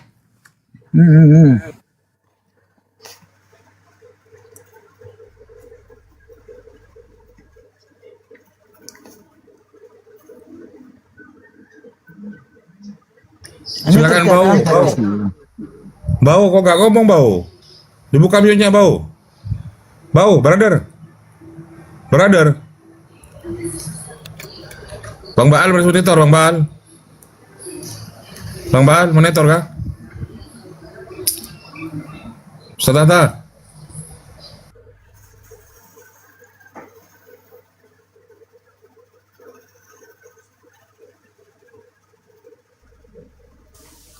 Ya kalau ada yang tampil monitor. Oten yang miskin itu benar. Kalau ada oten yang miskin di gereja itu memang benar, kasihan. Betul. Itu ada ustadzmu itu Bal. Sapa dulu lah. Lama nggak satu komal Bal. Ya Ustaz Tata, Assalamualaikum warahmatullahi wabarakatuh. Sombong banget ini Bal. Sombong emang ini. Nggak tahu dia sombong dia kamu kesini nih. Ustaz Tata. Sama-sama kucing garong. Jangan. mendahului. Ustaz Tata bukan itu orang baik. Ustaz Tata, silakan Ustaz Tata. Ada Bang Bau sudah diedukasi. Alhamdulillah dia sudah paham ya. Jadi tidak menyembah Yesus lagi. Dia bilang memang sesuai pernyataan Yesus bahwa Yesus adalah utusan. Nah kalau ingin masuk kerajaan sorga, Yesus ini percaya kepada Yesus sebagai utusan. Kan hidup yang kekal itu mengenal satu-satunya Elohim yang benar, atau istilahnya Bapa yang benar, dan mengenal Yesus sebagai utusan. Nah itu ada dua. Jadi Yesus datang ke dunia ini dia tidak membawa ajaran tetapi melakukan estafet pengajaran dari para nabi terdahulu ya. Seperti itu. Ini pernyataan Yesus bahwa dia tidak membawa ajaran tapi dia membawa merefresh lagi tentang pengajaran-pengajaran yang lalu yang telah diselewengkan, yang disampaikan oleh Bu Rosi. Ini kan banyak penyelewengan ya. Di sana ada kalimat-kalimat yang kurang cocok kelihatannya, refresh lagi, menggenapi lagi yang tadi udah dikurang-kurangi atau ditambah-tambah atau yang ini. Kalau namanya digenapi berarti kalau contoh adalah nilainya 100, poinnya 100, ternyata mereka ada yang dikurangi jadi 80, maka Yesus kembalikan ke 100. Ada juga yang mereka melebih-lebihkan, terutama tentang pengajaran-pengajaran para rabi, rahib itu, rabi ini melebih-lebihkan, imam-imam melebihkan. Makanya sama Yesus di-refresh lagi, kembali lagi ke ajaran, ke standar, ke relnya yang betul. Makanya Yesus bukan membatalkan hukum Taurat, tapi menggenapi. Gitu. Jadi Yesus itu tidak membawa ajaran, tetapi dia sedang merefresh pengajaran yang telah diajarkan oleh Musa, Abraham, Ishak dan Yakub. Begitu. Ustaz Tata, selanjutnya Ustaz Tata. Ya, dengan kata lain, ajaran estafet lah begitu. Apa yang sudah disampaikan Nabi sebelum Yesus lah begitu, Bang Balia. Ini betul. Silakan Ustaz Tata. Apanya tuh? Yang mau dilanjut apanya? Katanya Ustaz Tata ini katanya orangnya cerdas gitu ya. Memahami perjanjian lama, perjanjian baru maupun tentunya sebagai muslim Al-Quran hadis sudah pasti di kepala gitu. Nah, kenapa Ustaz seperti itu Ustaz? Silakan. Karena oten-otennya ini kan biasa comot sana, comot sini, tidak paham secara keseluruhan. Silakan. Begini loh, kalau Ustaz Tata mau ditanya Bang Bal, Ustaz, bagaimana hukumnya itu seseorang itu yang tidak mempergunakan akalnya, gimana hukumnya Ustaz? Padahal udah diciptakan punya akal, Tad. Indonesia ini bahaya kalau bahasa Indonesia. Iya, memang al-insanu mahalul. Jadi manusia itu al-insanu hayawanun natik namanya, diberi akal. Ya harus digunakan. Makanya tentang ketuhanan pun kita ini dalam ilmu tauhid ada namanya wajib akli. Wajib akli itu gini tentang Tuhan. Tuhan itu ada. Dan adanya tidak ada permulaan. Kidam. Bako kekal. Mukhalafatul hawadisi tidak serupa dengan makhluk. Wahdaniyat satu. Jadi kalau ada Tuhan, ada permulaan. Nih akal ini gak percaya. Kan wajib akli namanya. Masa ada Tuhan dilahirkan? Yang kedua wajib akli lagi, Tuhan itu bako, kekal. Kalau ada Tuhan matoy, ya bukan Tuhan. Ya, masa ada Tuhan mati kan gitu. Maka dalam Islam itu Allah itu ada, adanya tidak ada permulaan, bako, kekal, tidak serupa dengan makhluk, diam di datnya sendiri, wahdaniyat satu. Nah sekarang kita bahas satu. Kalau Tuhan itu lebih dari satu, ya rusak dunia ini. Wong presiden aja satu, raja satu. Ya. Nah, apabila Tuhan itu lebih dari satu dalam Al-Quran, apa yang terjadi? Maka nanti akan saling rebutan kekuasaan nanti.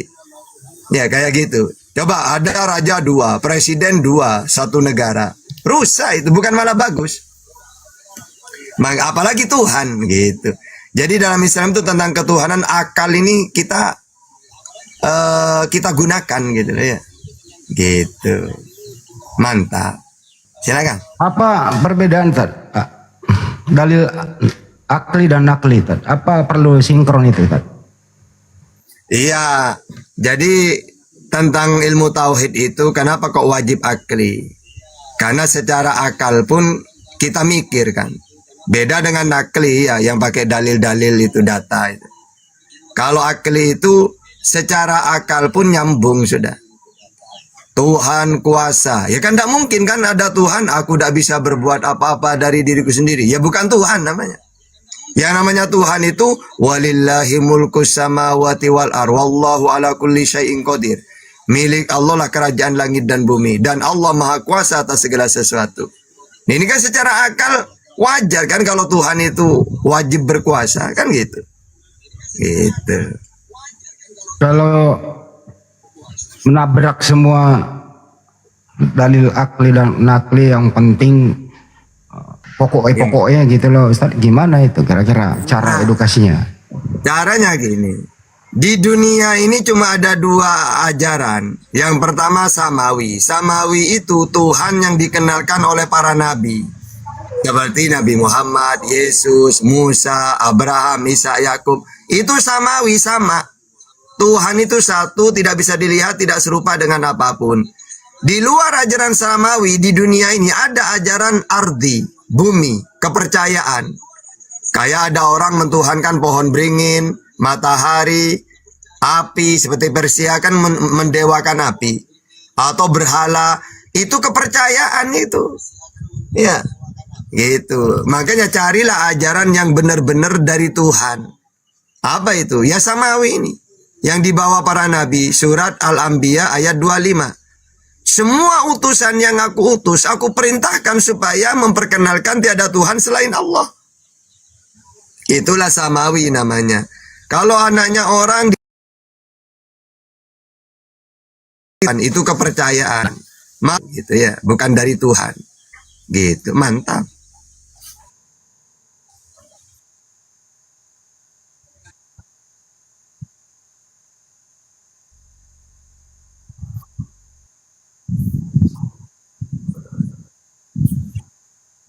Jadi di dalam Al-Quran, jangan kalian mentuhankan Isa gara-gara dia bermukjizat. Karena mukjizat itu pemberianku.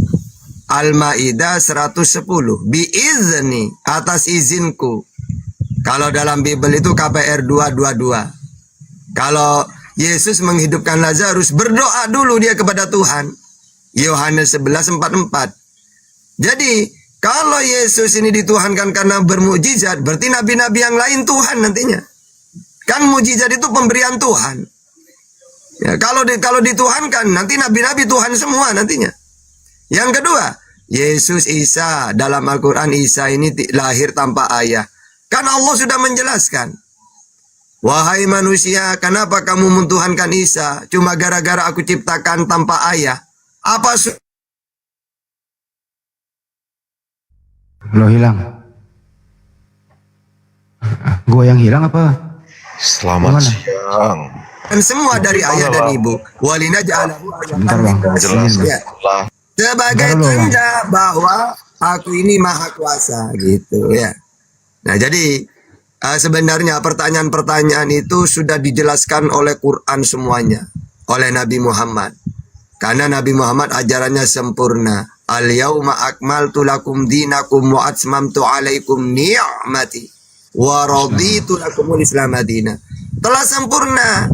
Makanya yang berhak mengajarkan Injil itu ya Islam. Karena Islam pakai akal, pakai data. Mantap.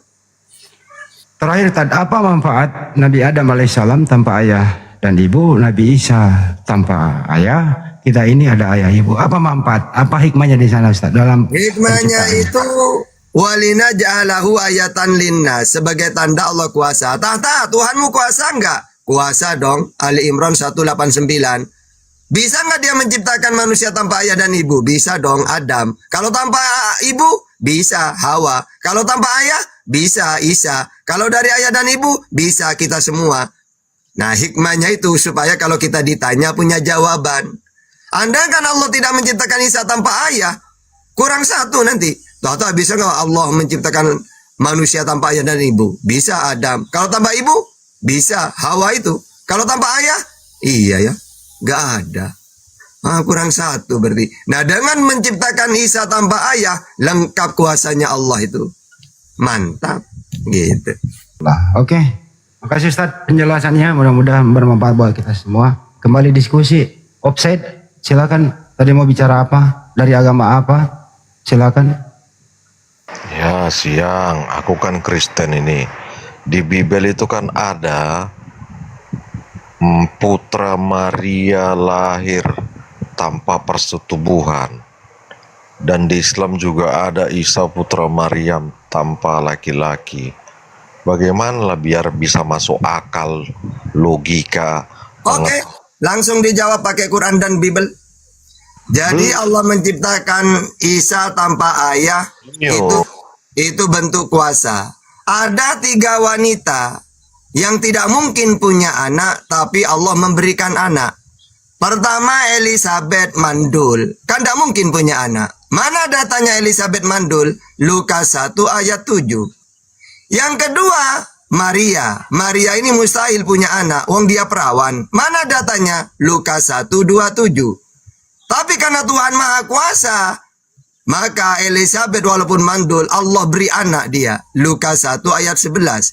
Karena Allah Maha Kuasa, walaupun Maria itu perawan, Allah beri anak. Lukas 1 ayat 26. Caranya Allah mengutus malaikat kepada keduanya. Jadi sebelum memberi anak itu, Allah mengutus malaikat dulu. Kepada Zakaria, Lukas 1 ayat 11 mengutus malaikat. Elizabeth, kamu akan mengandung, asik. Gitu. Itulah Tuhanku kuasa. Aku diberi anak walaupun mandul. Maria, tua pada bulan ke-6, Tuhan mengutus malaikat kepada Maria, Gibril, untuk memberi kabar bahwa dia akan diberi anak. Tapi kalau Maria gak bahagia, loh, kok bisa wong aku itu tidak pernah disentuh? Itulah tanda kuasanya Tuhan, kata malaikat. Allah itu kuasa Maria. Wong itu loh, kamu tahu nggak burung poyo? Poyo itu dia itu tidak punya jantan. Ya, memelihara satu asalkan diberi makan obat, bertelur setiap hari. Gitu. Jadi tidak masalah, itu kuasanya Allah kayak gitu. Nah, gitu. Mantap. Silakan. Akal, bukan berbicara irasional, akal. Tadi kau membahas akal. Bagaimana dengan akal pengetahuan manusia? Sekarang kalau ada ikan, telur puyuh, itu ketika binatang itu tidak ada jantannya, kok bisa bertelur secara mana itu? Kafir ini. Udah dijawab. Pertanyaan nomor 2. Bentar, saya ambil alih dulu. Bang, Anda kan izin dulu Bang, bentar dulu Bang. Anda kan yang bertanya. Pengetahuan zaman sekarang bagaimana? Kalau dulu Anda kan bertanya, beri kesempatan menjawab. Kalau misalnya jawaban Ustaz Anda nggak puas, Anda sanggah dong dengan data gitu loh. Anda menyalahkan jawaban orang, tapi Anda nggak punya apa-apa. Gini. Ya, kusanggah ini, kusanggah. Untuk ya. Silakan disanggah. Apa fungsi akal? Dengerin. Apa fungsi akal manusia itu, Bang? Apa yang buruk? Bang, fungsi akal manusia itu apa, Bang? Aku mau menjawab. Ya, fungsi akal. Jangan di-mute, jangan di-mute. Pakai data. Ya, silakan. Akal itu adalah instrumen. Pakai data. Siapa ini yang mute-mute si orang? Jangan di-mute doang. Ini. Waduh, mulai emosi dia. Jangan di-mute. Ya udah ya, coba pakai data coba. Nah, pakai data, jangan di-mute kawan. Biarin dia ngomong, silakan pakai data. Dalam ilmu biologi, data. Jangan di-mute kawan.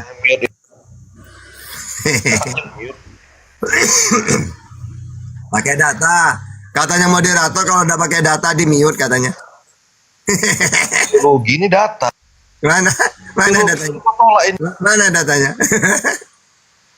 Biologi kok data gimana? Pakai data, pakai Bible.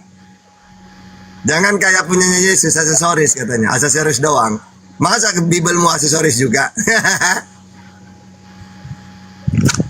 Silakan. Silakan Bang, dasar ngambek Bang. Udah silakan pakai data. Ya silakan. Pakai data. Pakai data. Biarin, ayo. Wong Islam loh Bang. Anda kan ada ustadz menjelaskan dah pakai data. Orang Islam udah percaya, apalagi kamu oten. Apalagi oten dah pakai data. Ada ustadz berceramah dah pakai data. Orang yang nyimak loh. Ustadz mana datanya, digituin. Apalagi kamu. Biologi. Sekolah. Pakai data. Enggak ada kurikulum. Data. Antara enggak ada kurikulum biologi. Iya ada. Terus gimana?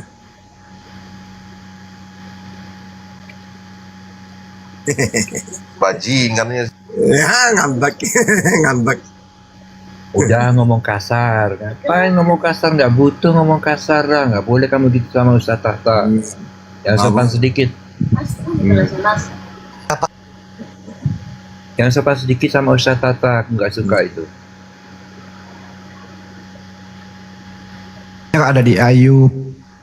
Ayub itu gimana bunyinya tadi Ayub, proses terciptanya manusia tadi dari susu dan keju tadi.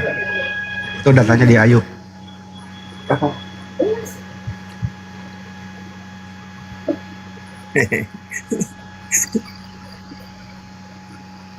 Silakan Opsen. Kamu bertanya aja lah, nanya lagi ayo, biar enak ya. Tadi kan kutanya, bagaimana kau menjelaskan secara akal pengetahuan? Sudah pakai data tadi. Pertanyaan nomor 2. Ya kan? Pertanyaan nomor 2.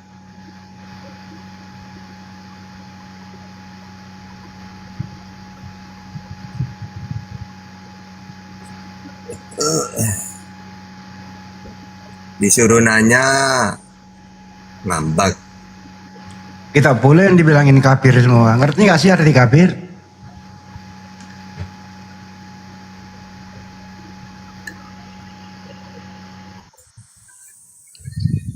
Bisa nggak sih diskusi nggak marah-marah, nggak menista, nggak menghujat personal gitu loh. Kenapa emosi?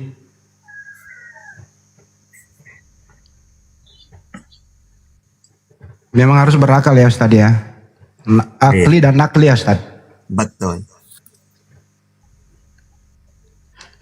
Kalau dikesampingkan akli dan nakli Ustadz, yang penting imani saja. Pokoknya gimana Ustadz?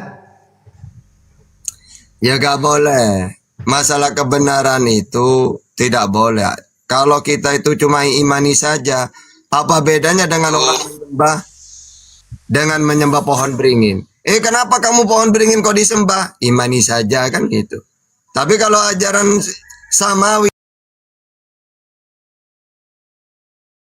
yang saya bilang mereka betul. Paulus bukan pengikut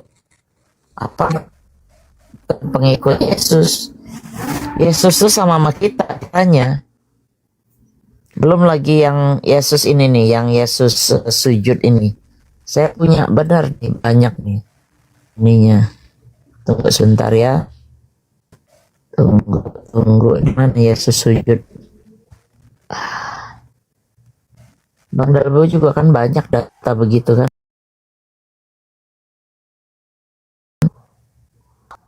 Di remas-remas itu saya nggak mau bacanya. Agak-agak jorok sedikit. Ya kan? Benar nggak Bang Darbo? Siap, benar Bunda. Ini tapi kembali ini pingsan atau pingsan dia? Hilang deh ya.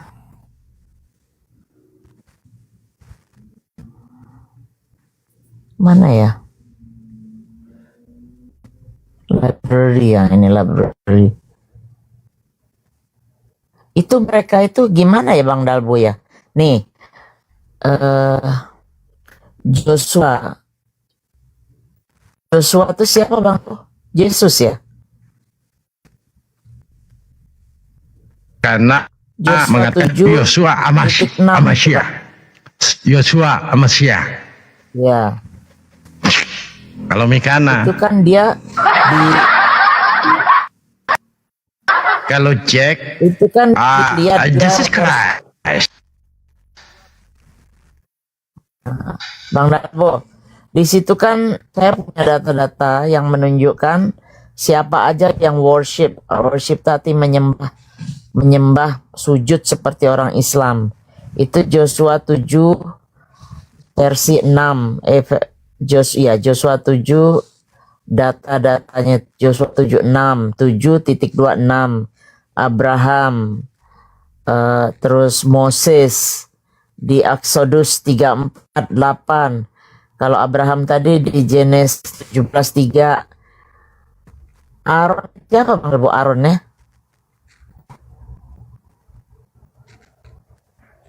Bang Bu. Aron siapa? Suaranya kok putus-putus Bunda. Putus-putus ya Jun. Iya. Atau saya jaringan saya gimana ya? Putus-putus. Wah, kasih. Putus-putus. Signalnya. Oke, bagus. Aron. Waalaikumsalam warahmatullahi wabarakatuh. Aron. Apa? Bang Dalbo. Masih putus-putus. Itu ngelek-ngelek. Putus-putus Bunda. Masih putus. Iya. Gitu Yang ya? ngelek. Sampai sekarang masih putus-putus. Iya. Sekarang